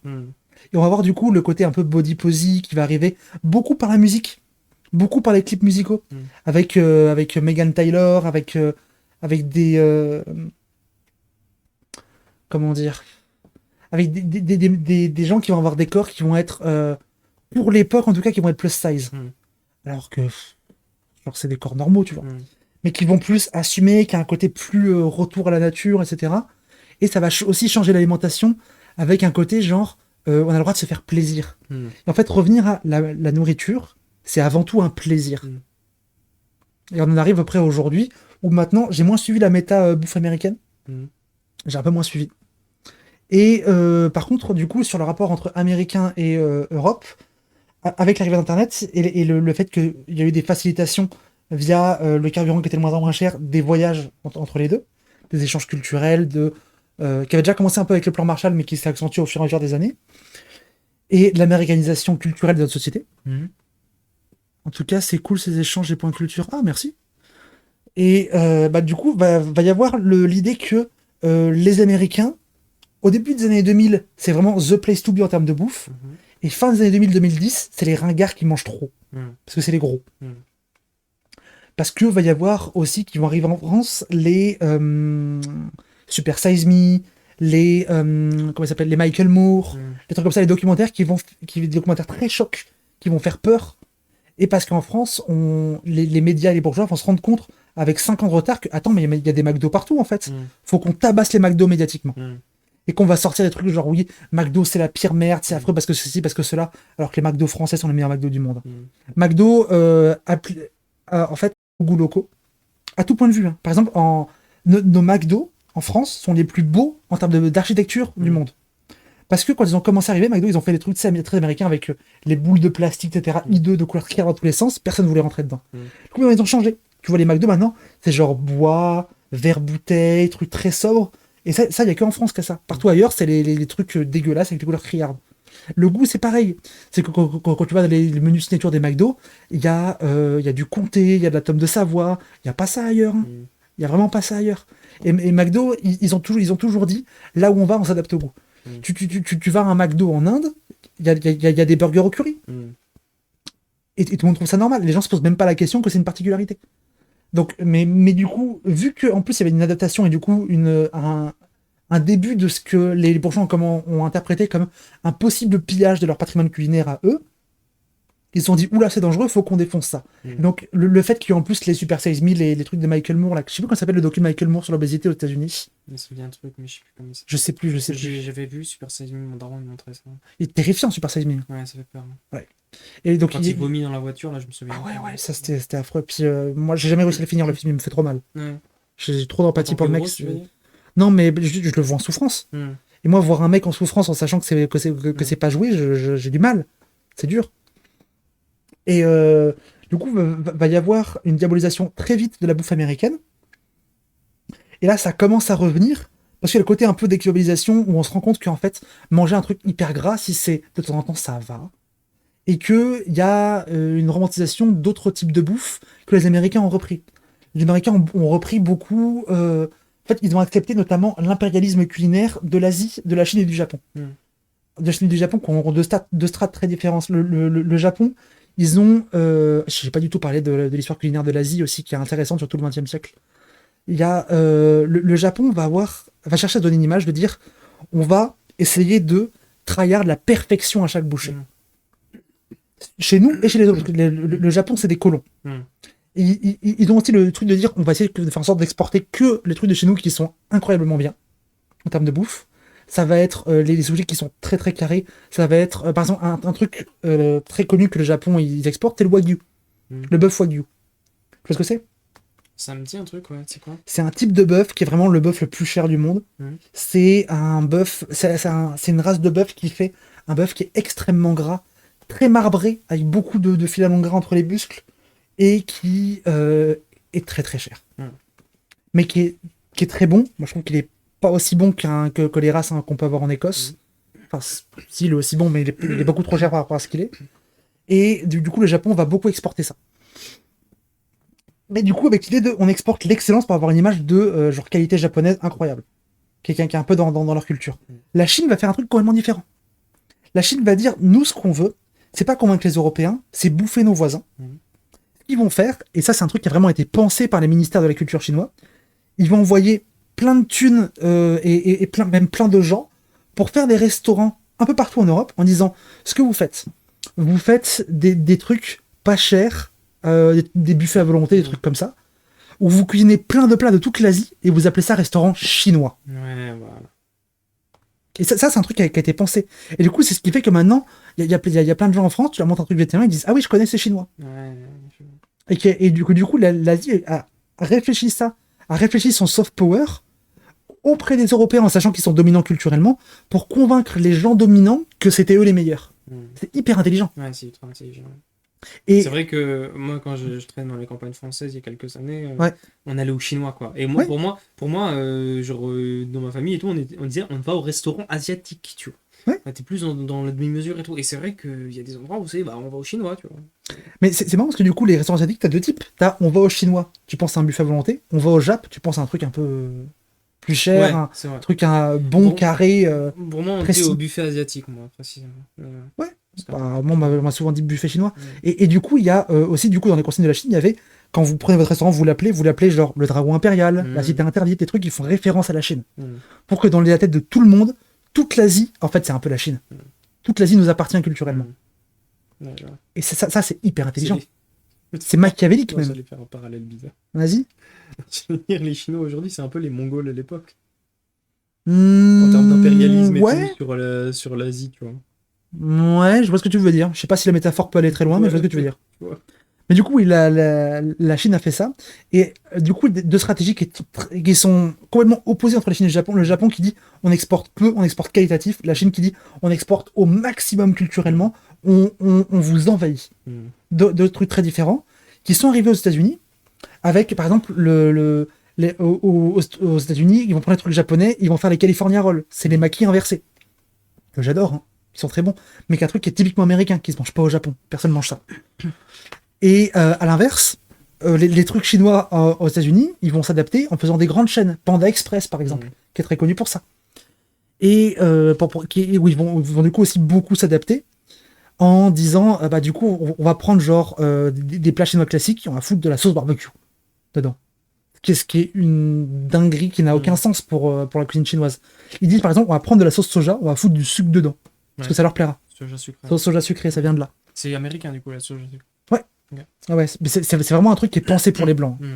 Personne n'en mange en Asie. Ça n'existe pas. Et du coup, les États-Unis vont voir cet afflux-là, et il va dire oh, ça c'est un bon marché, ça. Ils veulent exporter en plus à leurs frais, il y a moyen qu'on fasse un truc. Et du coup, il va récupérer ça, et c'est du coup l'américaniser. Et ensuite, ça va revenir un peu en Europe avec une version un peu américanisée. Parce que nous, du coup, on a d'un côté l'exportation chinoise, de l'autre côté l'exportation chinoise américanisée. Du coup, on va avoir deux trucs différents qui vont un peu se mélanger. Et c'est pour ça que, par exemple, truc typique, tu vas dans un buffet asiatique, t'as des nuggets de poulet. Ça dépend quel buffet. Mais ouais. Souvent, t'as des trucs comme ça, des nuggets de poulet, des tenders. Ça arrive. Mais dans celui où je vais, il n'y en a pas. Mais ouais. Bah, ça arrive. Ouais, non, mais c'est vrai qu'il y a des Chinois. C'est vrai qu'il y a des Chinois. Où vraiment, genre, t'as des plats.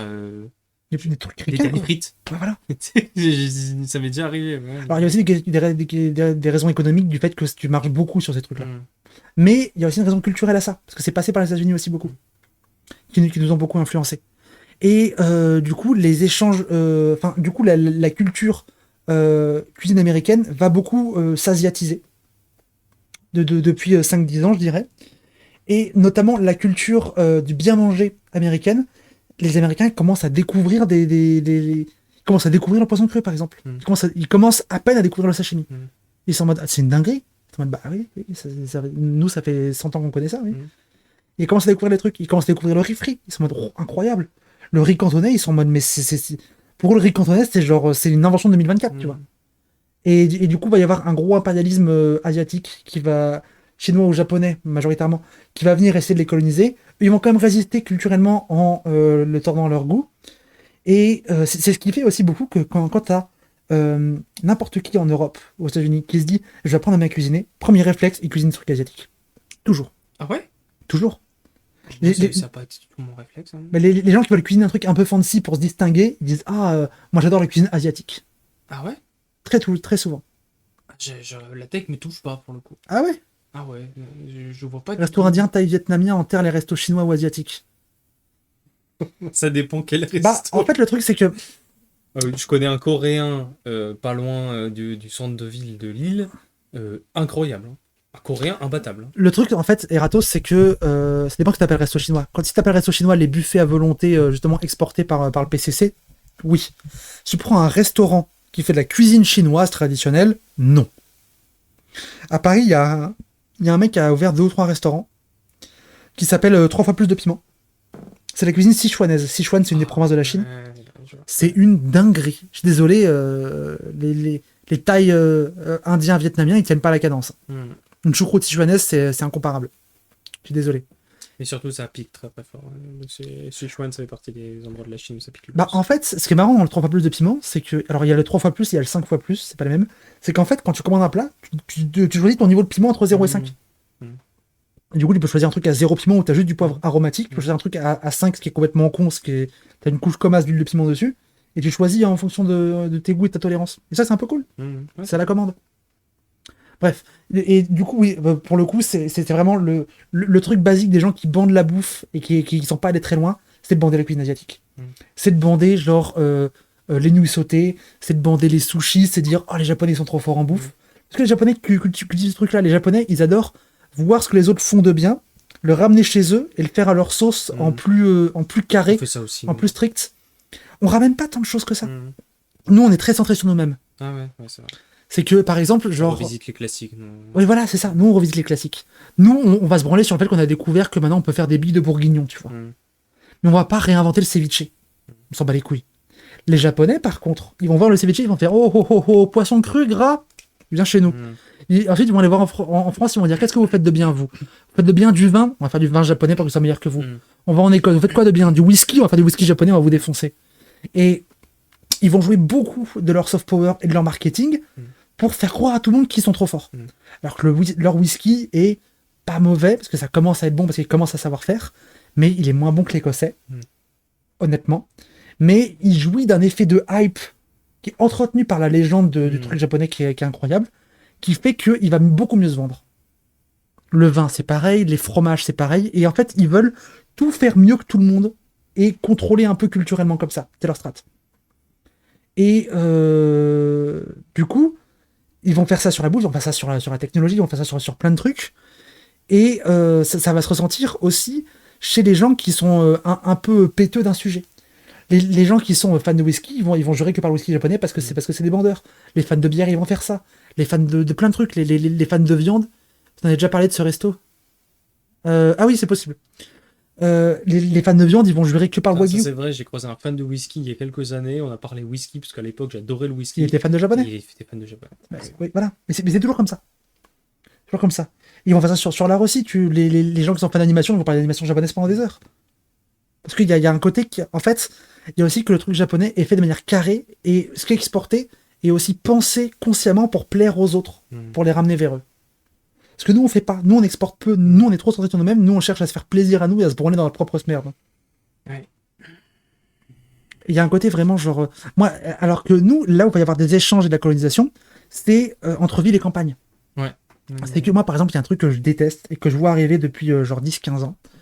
C'est les restos un peu bistronomiques parisiens qui font des revisites de plats traditionnels régionaux. Ah, ouais, ok. Tu vois, genre il y en a qui dit ah oui, je vais prendre genre de la dope provençale et je vais la revisiter, la moderniser et la dépoussiérer. Ah oui. Quel mépris. La dépoussiérer. Le machin est poussiéreux dans sa tête. Et du coup, ils vont en faire une version bistronomique. Ça, c'est un truc qui vraiment, genre, ça commence à se lasser un peu, mais ça a été vraiment ça pendant 10 ans, le bistronomique. C'est genre un peu gastro, sans la rigueur, mais en gardant le prix. Ça m'énerve, le bistronomique. Je supporte pas ça. Et le réflexe, c'est que tu dis, vas-y, je fais un truc bistronomique. Si ça marche, je le franchise, j'en fais partout en France. Bistro Régent, c'est ça. Bistro Régent, c'est ça. Et en plus, il y a une idée de dire, pour que ça marche, pour que je puisse le franchiser, parce que franchiser un truc, c'est quand même très compliqué, il faut que plein de gens aient goûté, je vais passer par le relais médiatique. Et c'est aussi pour ça qu'on a autant de magazines de cuisine, émissions de cuisine, plein de trucs de cuisine, parce qu'il y a plein de chefs qui cherchent à se faire connaître médiatiquement pour pouvoir franchiser leur truc bistronomique, pour pouvoir les semer partout, et ensuite, sans désintéresser, mais foutre des chefs là, avoir une juste entrée d'argent et faire d'autres projets. Philippe Etchebest, c'est ça. Il a son truc Bistro Régent, qui marche du feu de Dieu partout. Il en a genre 3 ou 4 dans chaque ville. À Lille, je crois qu'il y en a plusieurs. Et Il fait du bistronomique, il fait pas du gastro alors, il fait de tout. Il a son restaurant qui est un peu gastro, mais sinon il a son truc franchisé de bistronomique avec des chefs un peu partout. Il garde le contrôle, il fait les entretiens de qui est là, et ensuite il les laisse gérer. Il leur impose une. Je me demande si on fait pas un peu trop de bruit. Il les laisse gérer. Ah, c'était TJS qui va nous dire qu'on fait trop de bruit. Alors peut-être. Je sais pas. On va peut-être redescendre d'un ton dans le doute. Bon. Bah, c'est toi surtout. Ouais, c'est surtout moi, c'est vrai. C'est vrai. Du coup, ils vont. Ah, bon. Faut que j'arrête de flipper. Du coup, ils vont faire des trucs bistronomiques pour pouvoir du coup faire un large maillage national, d'avoir plein de restos qui marchent bien parce qu'il y a le backup médiatique, ou même si c'est un peu trop cher par rapport à ce que c'est bon, les gens y vont quand même parce que c'est médiatique, parce qu'il y a la tête de Philippe Etchebest partout et que c'est reconnaissable, et qu'en termes de cuisine, les gens, surtout quand avec l'inflation, la cuisine, aller au restaurant devient un investissement, les gens vont vers ce qu'ils connaissent, parce qu'ils n'ont pas envie de faire leur seul resto des 6 mois que ce soit pas bon. Ou qui comprennent pas, ou ce truc comme ça. Parce que la cuisine de bistronomique est une cuisine qui est extrêmement excluante. Parce que, en fait, elle fait croire aux gens qu'ils vont comprendre, mais elle leur sert un truc qu'ils ne comprennent pas. Parce que la cuisine gastro, c'est une cuisine qui a des codes qui sont très spécifiques, très bourgeois, et qu'il faut tryhard pour comprendre. Pour comprendre ce qu'il y a d'intéressant dedans. Déjà, en général, il faut une explication. Même quand t'es un bourge, il faut une explication de comprendre ce qui se passe. Et quand tu vas dans un resto 3 étoiles, par exemple, déjà, nous on va pas dans le resto 3 étoiles, on n'a pas l'argent. Mais quand tu y vas, une étoile. tu sens que t'es Jamais pas à ta allé. place. Étoilé, une étoile, 2 étoiles, j'ai déjà fait 3 Mon étoiles. Non. daron, comme il est réel. J'ai bossé en 3 étoiles. Mon daron, comme il est réel, des fois il bouffe avec des gens de la haute. Et il me dit, c'est insupportable. Hein. Parce que il me décrit des trucs précis. Ouais. En mode, les serveurs, apparemment, dans ces endroits-là, il faut faire comme s'ils n'existaient pas.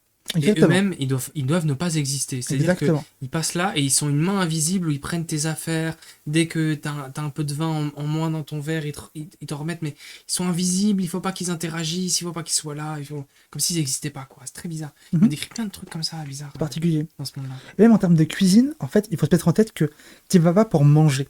Tu vas pour qu'on te montre une manière différente et inconnue de cuisiner qui va ouvrir tes horizons gustatifs. C'est pas la même chose du tout. C'est que quand tu vas pas pour faire un bon repas. Tu vas pour te dire, putain, ça, je pensais pas que c'était possible. Et en fait, le mec, il va me prouver un truc qui est possible. Et du coup, je vais pas bien manger. Je vais à une pièce de théâtre gustative. Ouais, je vois. Mais en vrai, le concept c'est très particulier. Ouais. Le concept est fou, mais pourquoi ça coûte aussi cher? Il n'y a même plus de recul ni rien. Hein? Bonjour Titus Golemont. Déjà très bon pseudo, Titus Golemont. Titus Golemont, c'est pas mal. Très bon pseudo. Ouais, il n'y a même plus de recul ni rien. De la caméra, tu veux dire? Je peux mettre du recul dans la caméra, mais ça. Dans la caméra, si tu le souhaites. Non, je peux pas mettre de recul dans la caméra. Titus Golemont. Attends, si je peux. Si je fais ça. Ouais, oui, non. On va pas faire ça, du coup, il y a le bras de micro. Tu vas à Leclerc, t'achètes des gambas, déjà t'es content. Oui, tout à fait. Tout à fait. Bonjour. Troisième message, bonjour. Oui, bon. Non, mais ça j'y viens après sur acheter les ingrédients. Là, je suis encore sur le côté restaurant. Putain, mon tunnel, il dure 2 heures. Mais il est très intéressant, et moi, j'avais jamais entendu ça par... Tu as lu ça où dans tes bouquins? Oui. Bah voilà. J'ai lu des bouquins d'histoire de l'alimentation. Parce que tu vois, Twitch, ça sert à ça. Les gens qui regardent Twitch ne lisons pas de bouquins. Et du coup, tu permets, toi, personne qui lit des livres, de nous transmettre le savoir qu'on ne peut pas acquérir. Bah, moi, l'histoire de l'alimentation, c'est tellement autisme, c'est presque un kink au bout d'un moment. Oui, merci pour ça. Et du coup, ouais, quand tu vas dans un restaurant étoilé, le truc, c'est que tout est réfléchi, tout est maîtrisé. Et alors, et encore, là je suis en restaurant étoilé, je parle pas de Palace. Palace, c'est encore autre chose. Ah, Palace, c'est un autre niveau. Palace, c'est un autre niveau. Palace, c'est un truc de capricieux, non? C'est genre, il faut que tu répondes à chaque caprice du client. Alors, Si un mec a il y a envie ça d'un aussi. truc, si un mec a envie d'un truc, il faut absolument que tu lui serves dans l'heure. Ouais, alors là, du coup, t'es plus sur le côté service, mais moi je suis plus sur le côté cuisine. Mais oui, le service de Palace, c'est vraiment genre, il y a une équipe en cuisine de nuit pour pouvoir préparer n'importe quel plat Ouais, c'est à ça. n'importe quel moment. Ouais, c'est ça. T'appelles en disant oui, bonjour, je veux une daube aux olives dans 30 minutes. Le mec, il t'amène une daube aux olives dans 30 minutes. C'est ça le Palace, ouais. À 4h du matin. Ouais, c'est ça, je te dis, c'est un truc de C'est caprice. complètement con. C'est un truc de caprice, ouais. Ouais. C'est vraiment un truc de caprice. On bouffe bien, on est des Français. Bah, on bouffe bien, ça dépend qui. Parce que le truc, c'est que bouffer bien, ça demande de l'argent, ça demande de la culture, ça demande du temps, ça demande un savoir-faire, ça demande beaucoup de choses de bien bouffer. Ouais. Ça demande de la place, ça demande des ustensiles, ça demande énormément de choses. On veut des saucissons quali. Bah, je sais pas, moi, le saucisson, c'est pas forcément ce que je préfère dans la charcuterie, j'avoue. J'avoue que je suis team pâté, moi, un peu. Hein. Pâté en croûte, j'adore ça. Pâté en croûte, ouais. Moi, j'en reviens toujours pas du pâté en croûte que j'ai bouffé il y a 2 ans, qu'un vieux chasseur nous a rapporté. Pâté en croûte de sanglier, c'était quelque chose. Ouais. Lièvre, moi, lièvre. Ouais, non, c'était quelque chose. Ouais. Bref, du coup, je reviens au restaurant. Du coup, maintenant, actuellement, dans les restaurants, on va avoir plusieurs strates de luxe. En partant de tout en haut, on a le palace. Ensuite, on a le gastronomique. On a le semi-gastro. On a le gastro, c'est quoi la différence avec le gastro? C'est un gastro qui n'est pas étoilé. C'est genre. Gros. Mais c'est gastro, mais c'est quelle classe sociale qui va là-bas? Parce que pour moi, c'est les gens qui aiment le gastro mais qui n'ont pas l'argent d'aller dans les vrais gastros, qui voilà, du coup un truc juste en dessous. Ok, et c'est quoi la différence? C'est pas étoilé, ça veut dire quoi? Ils n'ont pas eu une étoile. C'est la même bouffe. C'est la même bouffe, ok, oui, on est d'accord. Et c'est moins cher, lui? Ouais. On va gérer dans un semi-gastro un jour. Parce que vraiment, tu prends une étoile, ton prix il fait x1,25. Ah ouais? Ah ouais, vraiment. Ah ouais. Bah oui, bah c'est le jeu du truc. Ensuite, tu as le bistronomique.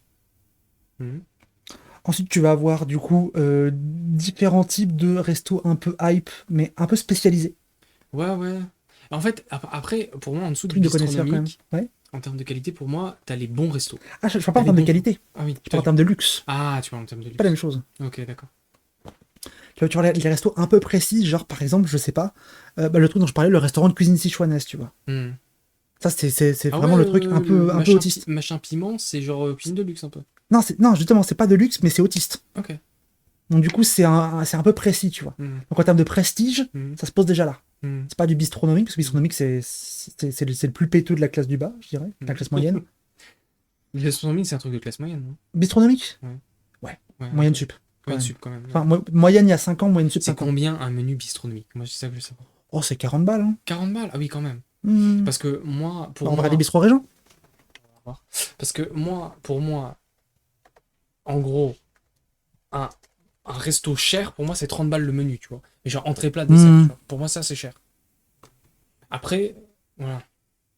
La carte. Et pour moi, c'est marrant parce que pour moi, les estaminets, c'était vraiment les bons plans. Genre, t'as la bonne cuisine française. Ça, j'y viens. Bonne cuisine française, plat à 12 balles. Tu vois, pièce de bœuf avec saladier de laitue et frites allumettes, 15,90 €. Et bistrot régent, c'était le bas du bistronomique. Hein. Ouais. Tartare de beurre. En quoi je vois le bistrot, je vois pas le nomique. Hein. On est d'accord. Il n'y a rien de gastronomique là-dedans. Après, bistrot régent, ouais, c'est. C'est qu'un trouve-moi un vrai bistronomique là que je vois un peu la qualité. Comme moi, je suis plus une bandeuse de bouffe, tu vois. Donc, bistronomique.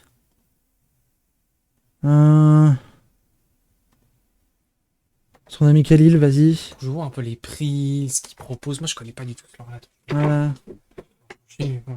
C'est bon, je suis dans la cam. Ah, la fleur de Lille, ouais. La fleur de Lille, c'est vraiment ça. Okay. Ouais. Brasserie Le Cerisier, ouais, c'est un peu ça. J'avais failli bosser là-bas, mais ça s'était pas fait. Il m'avait saoulé. Attends, par contre, oui, allô, je peux cliquer sur quelque chose? S'il vous plaît? Bonjour. S'il vous plaît, oui. Clique. Attends, tu tapes juste la fleur de Lille, du coup. Attends, je vais mettre un coup de tac pour qu'il voit quand même ce qu'on regarde. Oh là là, ça marche pas bien. Bon, écoutez. Hop. La pata negra, oui, c'est bon la pata negra. C'est bon, tu oublies ta religion. J'aime bien ce genre de un peu réel, ouais. Moi, je suis un peu française, tu vois, donc j'aime bien ce genre de... La fleur de Lille. Carte. Alors, on va regarder un peu. Tu peux streamer pour les autres? C'est fait. Ah, ok, parfait. Normalement, oui, c'est fait. Voilà. La carte janvier et février, oui. Voilà, tu vois, entrée 13 €, plat 26 €, donc le menu est à 40, quoi. Dessert 13 €. Et ces trucs genre tartiflette végétarienne, oui, bon. Filet de lieu jaune, mousseline de panais, céleri rôti, espuma de sauge. Ça, je sais le faire. Attends, Hein. moi, je vais te trouver le meilleur resto dans lequel j'ai mangé. C'est pas un bistronomique, c'est des menus à 30 balles à Et, l'époque. et tu vois, genre vraiment, le Welsh, ils font le Welsh du coup à plus de 25 balles. Pour un Welsh. Ça casse les couilles un peu. Un Welsh! Bah oui, le Welsh, il est Mais il y aussi a à quoi de 26 euros. spécial dans ce Welsh? Rien. C'est juste bistronomique. Ouais, c'est juste cher. Tu payes la classe sociale, le Parce cadre que des et très bons Welsh sur lui, si l'ambiance. vous voulez des plans Welsh, moi je connais de très bons Oui, j'en Welsh connais sur lui. plein, j'en connais plein. En France, on a du beurre Cali, du sel Cali, de la viande Cali, du fromage de zinzin. Moi, je m'en fous, je veux du cheddar. Mais Cet homme sait vivre. Alors, ne me lancez pas sur le discours de pourquoi les Anglais peuvent être meilleurs que nous sur certains types de fromage, je pense que vous n'êtes pas prêts. Mais bon, bref. Ah, les Anglais sont meilleurs que nous au fromage? Non, sur certains types de fromage. Ça, Notamment je sais pas, les fromages, à pâte pressée. Ah ouais? Mais bref, du coup, dans les restos, donc il y a bistronomique, ensuite il y a les restos un peu autistes, puis les restos un peu grand public. En dessous, il y a les brasseries. En dessous, il y a les grosses brasseries touristiques. Mhm. Et ensuite, attends, ça commence à devenir compliqué de trier, faut pas que j'en oublie. En dessous, on va avoir les fast-food de luxe. Mhm. En dessous, on va avoir les fast-food tout court. Non, fast-food de luxe. Ensuite, les cantines. Pas les cantines scolaires, hein, les restaurants cantines. Les fast-food, les cantines scolaires, et après, non, les restaurants T'as dit- d'entreprise, puis les cantines Pardon, scolaires.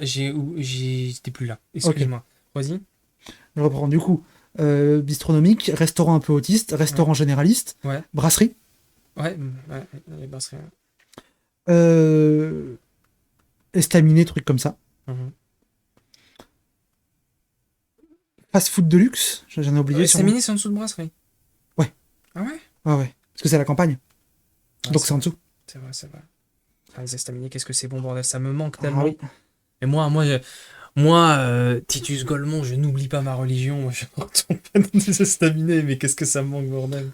Ensuite, fast-food de luxe. Ensuite, restaurant-cantine. Fast-food. Restaurant d'entreprise. Cantine. Ok, d'accord. Cantine scolaire, je veux dire, en Ouais, dernier. Faites vos pizzas, vos chapatis, c'est juste farine, eau, faut pas déconner. Oui, c'est vrai. Alors, Après, si tu veux jouer au con, pizza, c'est pas farine, c'est semoule de blé dur. Tu veux jouer au con, on veut jouer au con. est-ce Hein. que t'es chiante? Ah bah oui, mais... Bref. Du coup, voilà, c'était pour du coup l'histoire des restaurants au XXe siècle. Il s'appelle ce... Mais ça, c'est juste pour les restaurants. Que à la fin. Ah, mais du coup, c'est pas que farine. Bref. Toi, t'es italien, ça se sent. Il y a que les Italiens pour être aussi haut. Hein. Mais ça se sent que c'est un italien. Ah ouais? Ah bah, ça se sent. Je me trompe, Titus Golemont? T'es pas italien? Connard! Respect. Ah. Voilà. Les Italiens. Alors, moi, j'ai un avis sur les bouffes italiennes. Mhm. C'est de très bons agriculteurs, de très bons primeurs, de très mauvais cuisiniers. Dis ça à un Italien, tu vas l'énerver, hein? Parce que les Italiens ont des très bons produits qu'ils ne savent pas utiliser. Ah bah super. Bah Bah, forcément. en fait, le truc, c'est qu'ils ne savent pas les utiliser parce qu'ils n'ont pas besoin. Quand t'as déjà des tomates gorgées de soleil et de la mozzarella di bufala, C'est vrai.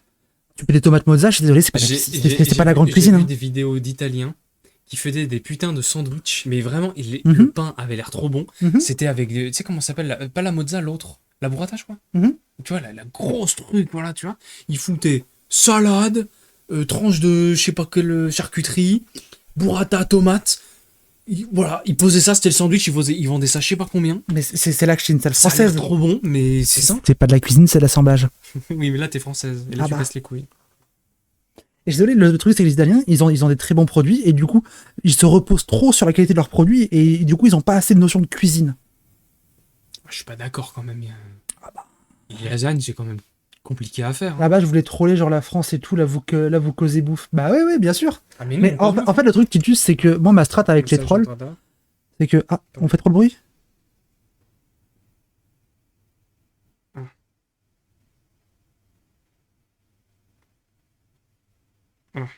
T'as cuisiné du poisson? Non. Moi non plus. Ah, bon, on y répondra après. Bref. Le truc, c'est que moi, les gens qui trollent, je les prends un peu au troll aussi, je les prends au sérieux, je leur réponds au sérieux, au bout d'un moment, ils arrêtent d'avoir envie de troller. J'ai reçu le message aussi, ou pas? Non, je pense que c'est pour moi. Non, ouais, c'est pour toi. T'as cuisiné un truc qui sentait Non, j'ai un... rien cuisiné. La dernière chose que j'ai cuisiné, c'était. Ouais, ouais. Parce que moi, pour le coup, j'ai cuisiné de la crème, des champignons et des oignons. Ok. J'ai pas cuisiné de poisson, non. Bref. Là, vous causez bouffe. Mais oui, mais c'est un stream bouffe aussi. C'est pour ça, ça fait 5 ans qu'on cause bouffe. Et du coup, je disais quoi? J'ai oublié ce que je disais. Du coup, avant d'être odieusement interrompu. Oui, les Italiens. Le truc, c'est que, en termes de cuisine, c'est pas si ouf. C'est beaucoup d'assemblage et d'assaisonnement. Et les assaisonnements peuvent être très précis, j'ai aucun souci là-dessus. Mais en termes de cuisine, il n'y a pas grand chose qui me. En termes de technique culinaire, il n'y a pas grand chose de typiquement italien qui me. Une fois que tu as passé tous les types de pâtes possibles, Mhm. alors je dis pas pâtes au sens nouille, mais tous les types de manières de faire de la pâte, de la pâte à pain, de la pâte à pizza, etc. En fait, je m'emmerde un peu dans la cuisine italienne. Mm. Et c'est beaucoup des. Je sais que moi, par exemple, quand je suis allé dans les Pouilles, dans le sud de l'Italie, un truc qui m'avait choqué, c'est que la cuisine était très bonne, mais c'était majoritairement des fruits et du fromage mis ensemble. C'était très très bon. Des planches incroyables. Mais c'est de l'excellent travail d'agriculture, de l'excellent travail de fromagerie. Pas de l'excellent travail de cuisine. Je sais pas si tu vois ce que je veux dire. Ouais, non, mais je vois, c'est de la préparation, beaucoup de préparation. Bah, en Mais fait, pas c'est plutôt beaucoup du côté de. paysan que c'est remarquable. Ouais, ouais. Pas tant du côté cuisinier. Ok, ok. Hmm. La pizza napolitaine est parfaite. Après, c'est vrai, il n'y a pas grand chose.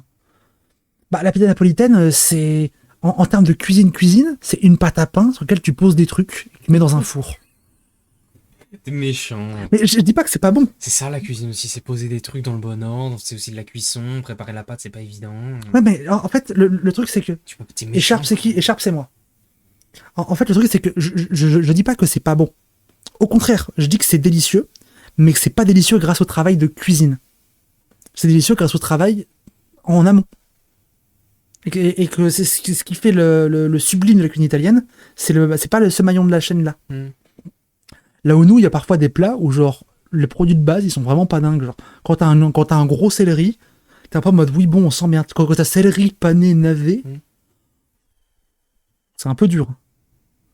Mais par contre, on arrive à en faire des dingueries. Après, on prend céleri, pané, navet et on en fait un pot-au-feu.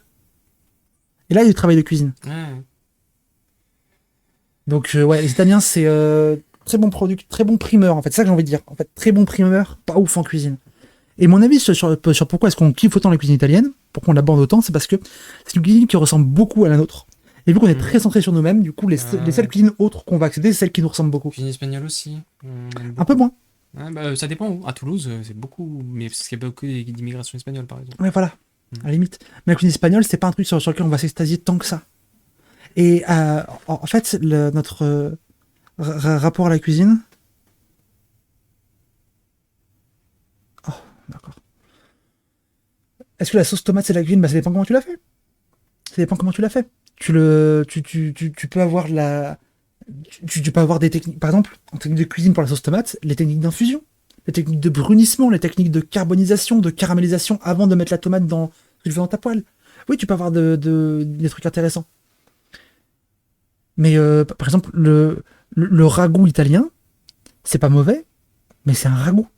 C'est-à-dire que c'est juste, tu prends les trucs, tu les fous dans une poêle et tu les fais cuire longtemps.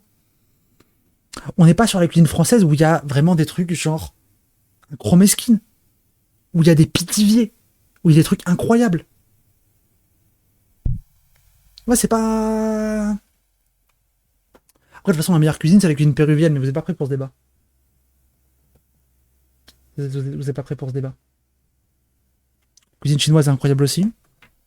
La cuisine. Qu'est-ce qu'il y a comme cuisine qui est vraiment bien? La cuisine anglaise est sur On le va côté. vraiment faire un top cuisine du monde, là. Non, vas-y, flemme, t'as raison. T'as raison. Bah, je suis un peu chaude, mais bon. Au final, en fait, le problème, c'est que on peut pas vraiment faire un top cuisine du monde parce que toute la cuisine qu'on a aujourd'hui en France, c'est des résidus bizarres de la cuisine qui est dans les pays là-bas, mais c'est pas la cuisine Après, j'ai beaucoup voyagé, moi. Oui, toi, t'as voyagé. Hmm. Tu vois, moi, le seul accès, c'est les restaurants qui sont ici. Alors, c'est très bien, tu vois, mais genre, tu sais pas si t'es tombé sur un mauvais restaurant ou un très bon restaurant. Hmm. Tu vois, t'as pas pu goûter les trucs. Bah, ce qui est intéressant aussi, c'est d'essayer de comprendre l'histoire des cuisines du monde. En fonction des endroits, ce qui a influencé, ce qui a fait qu'on cuisine ça plutôt que ça. Mm.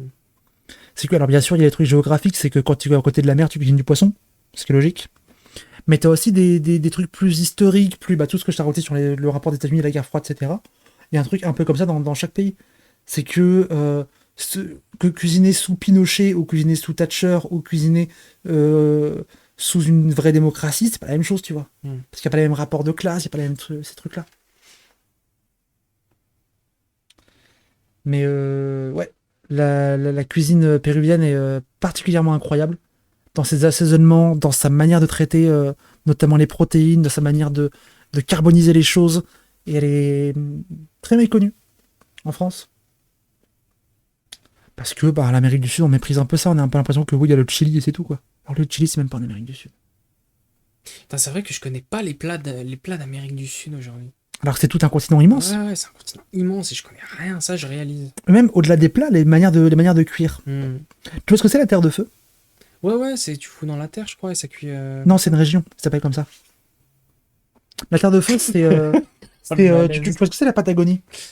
Ça me dit un truc, ça. Le sud de l'Amérique du Sud. Ok.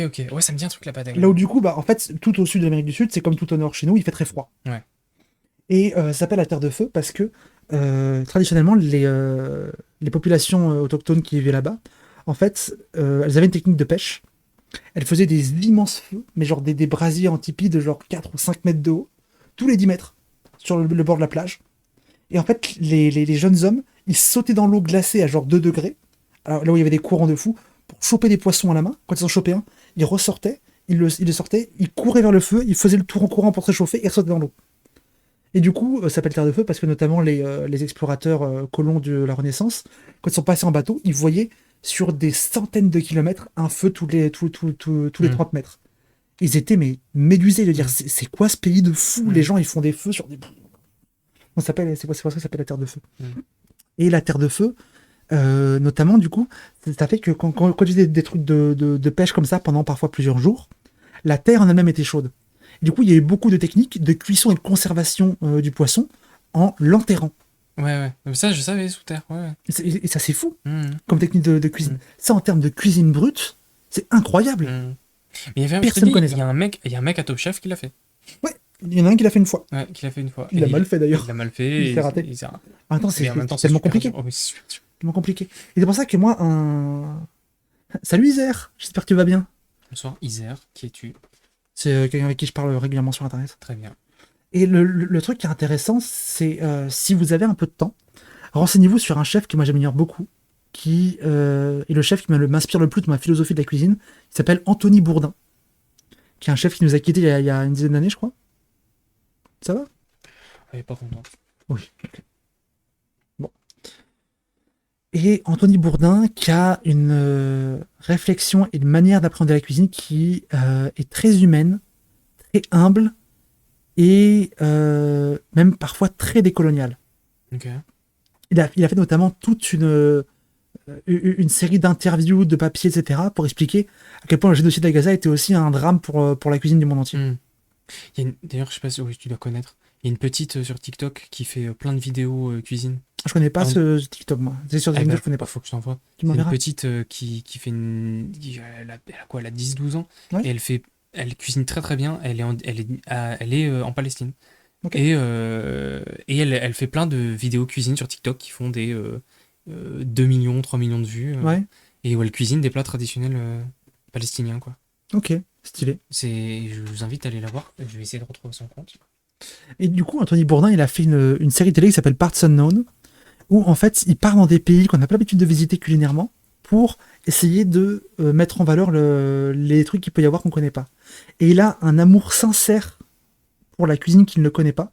C'est quelqu'un qui est intéressant. J'ai son autobiographie quelque part dans les bouquins là-haut. C'est quelqu'un que moi j'aime beaucoup parce que c'est quelqu'un qui a toujours eu l'idée de la cuisine, c'est un truc de prolo. Et du coup, si t'arrêtes d'être prolo, t'arrêtes d'être cuisinier. Son bouquin m'avait vraiment beaucoup ému parce que, pour plein de trucs, mais notamment le truc qui m'a le plus ému, c'est le début où il explique pourquoi est-ce que la cuisine c'est une sous-culture qui lui tient autant à cœur et ça m'a fait pleurer. Et la fin où en fait il y a une postface écrite par lui aussi où il dit en fait je vous écris ces lignes après avoir fini d'écrire tout le reste. Il dit le livre va mettre plus de temps que prévu à sortir. Vous le saurez pas parce que du coup quand vous lirez ces lignes il sera déjà sorti. Pour une raison simple, c'est que j'ai passé 3 mois à l'écrire. Et au bout de 3 mois, quand j'ai fini de l'écrire, il a dit, j'ai regardé mes mains, et j'ai vu que j'avais plus ni coupure, ni cale, ni brûlure. Il dit, j'ai été terrifié. Il dit, j'ai été terrifié parce que j'ai vu dans mes mains que j'étais devenu tout ce que je haïssais, un chef médiatique. Et du coup, je suis reparti dans un de mes restaurants. J'ai passé 2 semaines à balancer des homards dans des friteuses. J'avais besoin. Il y a vraiment un côté genre, et il le dit avec, c'est tellement poignant. Ouais, J'aime beaucoup ce qu'il dit. Je vais me mettre à 100 réservations. Hein, d'accord, très bien. S'il vous plaît, on est sur un moment un peu émotion, d'accord? Oui, bon, On arrête le shitpost 2 minutes, bon, on rigole. c'est toujours émotion, mais là, j'essaie toujours de mettre des trucs comme ça. Mais, et quand il raconte sa vie, il raconte que, alors lui, il y a un particulier homard parce qu'il vient d'un, je sais plus s'il vient du Maine, mais il vient d'un état où il y a un grand lac avec plein de homards et qu'il a appris la cuisine dedans et qu'il explique pourquoi est-ce que lui, il est entré dans la cuisine. Il disait, quand j'étais gosse, il y avait, près du lac, il y avait une sorte de cabane où les gens allaient manger du homard. Il disait, quand mes parents m'y emmenaient des fois, j'étais fasciné et terrifié par les gens qui y travaillaient. Il disait, c'était des gens qui étaient couverts de tatouages, qui parlaient dans une langue que personne d'autre comprenait. Il disait, pour moi, c'était les vrais pirates. Il disait, c'était les pirates qu'on voit maintenant dans les dessins animés, c'était eux. Et il disait, il y avait une fascination parce que... ça dans son village natal, je sais plus où c'est. Aux États-Unis. Aux États-Unis, ok. Ouais. Et il disait, ce qui est incroyable, c'est que ces gens-là, quand ils rentraient dans un bar, dans un restaurant, ils rentraient, ils faisaient un tour de regard de tout le monde et ensuite la pièce leur appartenait. Ils étaient chez eux partout, c'était leur monde. Il disait, depuis que je suis enfant, j'ai toujours voulu en faire partie. Toujours. Et il disait du coup que il avait commencé avec beaucoup de rêves plein la tête, avec beaucoup d'orgueil, en mode je vais révolutionner la cuisine. Il est arrivé, et en fait pendant 6 mois, on lui a fait dunker des frites dans l'huile bouillante.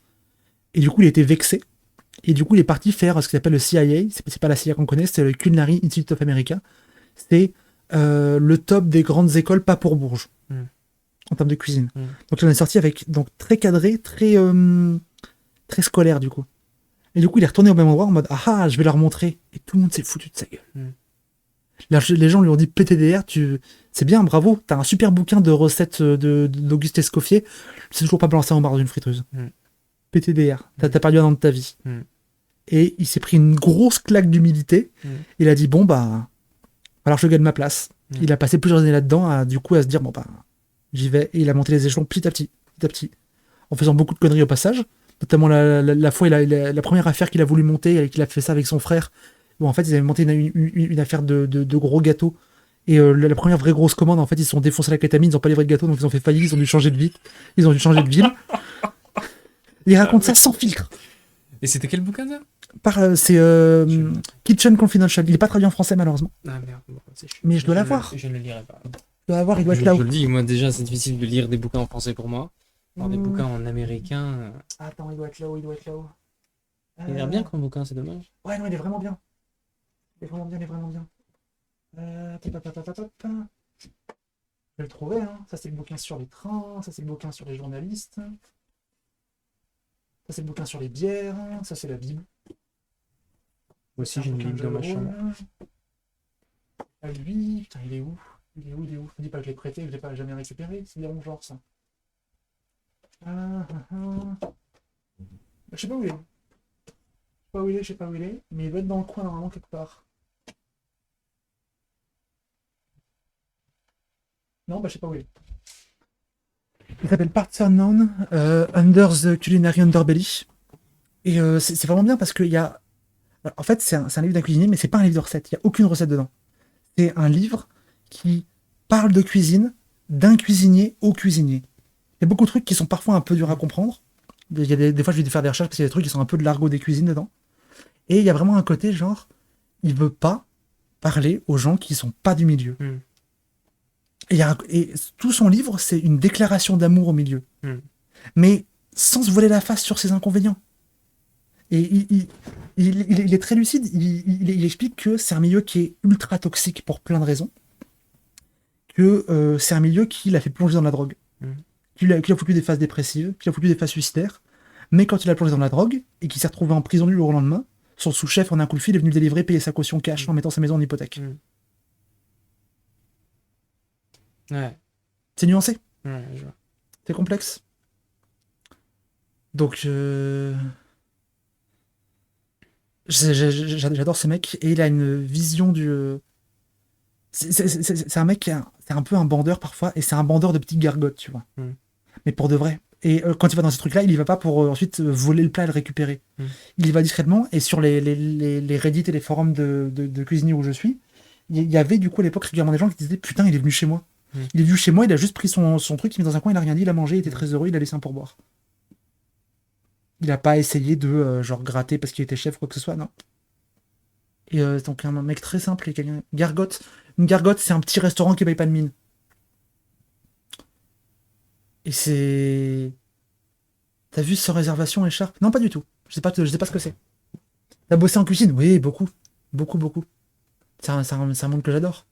C'est un monde que j'adore parce que c'est très. En fait, la raison pour laquelle j'adore, c'est aussi les raisons qui font que c'est autant de la merde. Mm. C'est le côté, genre, discipline militaire, esprit de corps. C'est vraiment militaire. Vous vous rendiez compte que la cuisine, on dit souvent la cuisine, c'est l'armée sans les armes. Mm.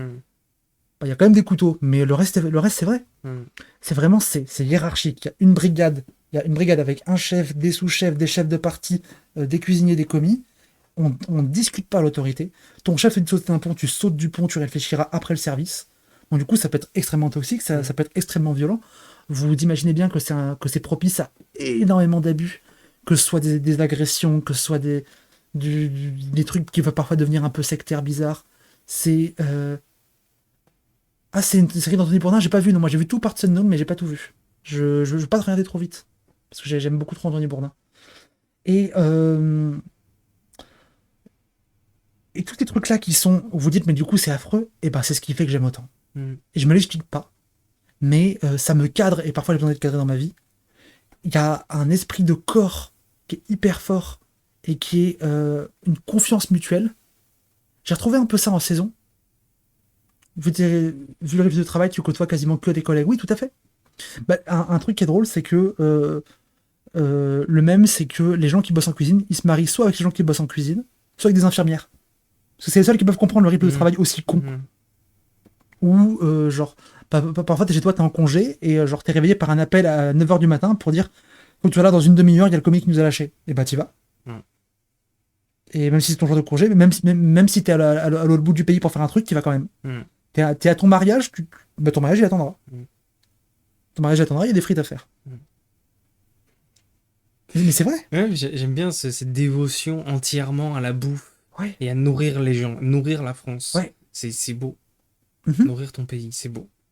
Moi, tu m'as convaincu. Mais je le savais déjà, hein, ce milieu-là, c'est vraiment un milieu magnifique. Et en vrai de vrai, bah, ça me parle ton bouquin, ce que tu me parles sur c'est un Mhm. métier de prolo, le fait de savoir faire des choses avec ses mains, tout ça. Moi, tous les gens qui sont dans les métiers manuels, c'est vraiment des gens qui aiment terriblement leur travail et Ouais. à la fois qui voient leur travail complètement détruit petit à petit par le capitalisme, Ouais. et notamment les ébénistes, par exemple, que je suis beaucoup, Oui, qui par exemple. travaillent d'artisans Les souffleurs de absolument verre. incroyables, les souffleurs de verre. Mhm. Encore les souffleurs de verre, il y a toujours la side artistique un peu où tu peux te Mm. dégager, tu peux faire des choses que les machines font pas. Mais c'est beaucoup plus dur dans le métier ébéniste où bah, quand tu es ébéniste, une table à faire, ça prend un mois. Pour une machine, ça prend une journée. Voilà. Et, Mhm. bah, tu peux pas rivaliser quoi. Bah ouais, bien sûr. Donc il y avait avant une rue qui s'appelait à Paris qui s'appelait la rue des ébénistes où les ébénistes venaient bah, montrer leur création, ce qu'ils avaient fait, tout ça. Aujourd'hui, ça n'existe plus tout ça. Les métiers des mains, J'ai c'est oublié le nom, mais les gens qui travaillent l'osier, ah oui, le tressage d'osier. ouais, je sais plus comment ça s'appelle. Faire une chaise, ça prend 3 mois. Ouais, c'est ça. Ouais. Même les simples rempailleurs. Bah oui. Mais pour le coup, rempailleur, c'était vraiment un métier de turbo pro, limite Mhm. mendiant. Et ça a disparu. Empailleur, ça sert à quoi déjà? C'est les gens qui rempaillent les chaises. Quand t'as ta chaise ou la paille qui fait le moelleux se barre trop, t'as un rempailleur qui vient et pour quelques pièces, Mhm. il te rempaille ta chaise. Ouais, putain. Patiemment. C'est un peu l'équivalent des scieurs de chaussures un peu au-dessus, quoi. Ouais, si on veut, ouais. Ouais, Un peu au-dessus quand même, ouais. ouais. Putain. Parce qu'il y a vraiment un côté, genre tu répares quelque chose, c'est pas juste de Mhm. l'esthétique. Non, le métier des mains, c'est précieux. Cordonnier aussi, ça disparaît beaucoup. Cordonnier, ouais, c'est vrai, putain. Non, les cordonniers, ils arrivent à survivre parce qu'ils font cordonnier et serrurier. Ouais, c'est vrai. Et qu'on a Mais toujours besoin de serrurerie. cordonnier, le fait que cordonnier, ça fonctionne plus autant qu'avant, c'est dû au fait qu'aujourd'hui, nos chaussures ne se réparent pas, elles se jettent. Ouais.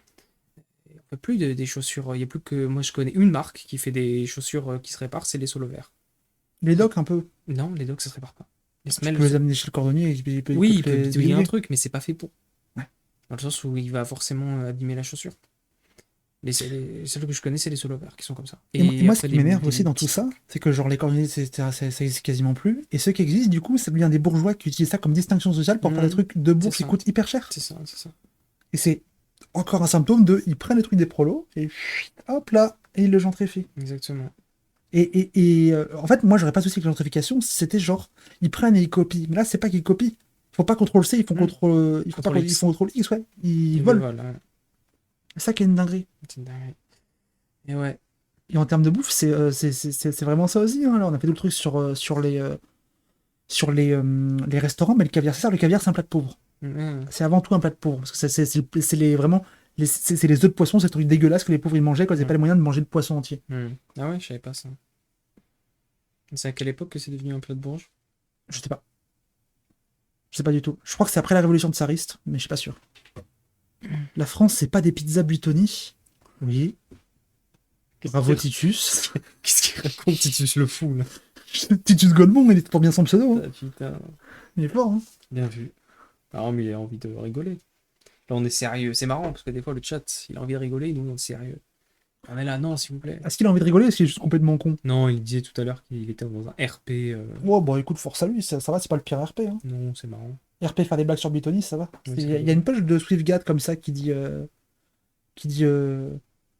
je vais me sortir d'ici pour toute ma vie, marre de bouffer des raviolis Buitoni. Hein? C'est un Ouais. peu précis. Oh, les raviolis en boîte, pour le coup, c'est vraiment le symptôme du capitalisme qui a gagné. Hein. Ouais, putain. Ça, c'est bien. Parce que les raviolis, c'est un truc qui est long à faire, compliqué, etc., Mm. qui devient le truc. Ravioli en boîte, c'est vraiment le truc dégueulasse. Ouais. Il n'y a pas plus mauvaise boîte que les raviolis dans l'inconscient collectif, je pense. Alors que des bons raviolis, qu'est-ce que c'est bon. Oh, mais qu'est-ce que c'est chiant à faire. Ouais, c'est chiant. J'ai la C'est flemme. long et chiant. En fait, c'est pour moi, là, vous voyez, il y a plusieurs niveaux dans la cuisine. Il y a l'assemblage. Ça, pour moi, c'est le reste de la cuisine. Tu vois, toi, tu sépares cuisine et assemblage. Pour moi, l'assemblage, c'est de la cuisine, mais il y a plusieurs niveaux. Et pour moi, le ravioli, la tourte, la pâtisserie, Oui. c'est du niveau d'artisan pour moi. Mais c'est pas de l'assemblage, la ravioli, c'est de la cuisine. Oui, non, mais justement, pour moi, Ouais. l'assemblage, c'est de la cuisine. Et que tout ça, c'est de la cuisine. Mais par contre, qu'il y a des plats où c'est du niveau de l'artisanat. C'est plus. Ah, mais la c'est cuisine, c'est de l'artisanat.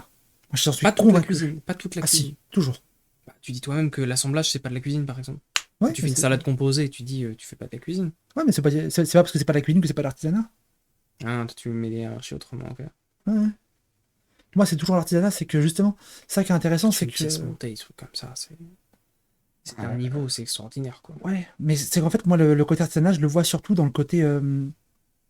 T'as un geste Ouais, c'est ça. transmis. Ouais. Moi, c'est ça qui me fait bander Ouais. surtout. Ouais, moi aussi. Le McDo, est-ce que c'est l'artisanat? Alors, en vrai take, quand t'es équipier McDo et que tu fais ça pendant 25 ans et que tu Ouais. développes un geste spécifique, Ouais, ça peut le devenir. ça peut le devenir, hein. Faut pas croire. Hein. Alors, peut le devenir. soyez pas méprisant avec les prolos, s'il vous plaît. Genre, quand t'es ouvrier à McDo, t'as un peu de trucs. T'as le peu que t'as et ton geste, notamment, ton savoir-faire, le peu que t'as appris, tu le gardes et c'est précieux, tu vois. Et faut pas se moquer de ça. Et puis le Pour truc, moi, c'est c'est que important. McDo, quand tu bosses à McDo, en termes de cuisine, ça t'apprend des trucs, mine de rien. Bah oui. Ça t'apprend à garder un plan de travail propre, ça t'apprend les normes d'hygiène, Ouais. ça t'apprend à faire certaines choses.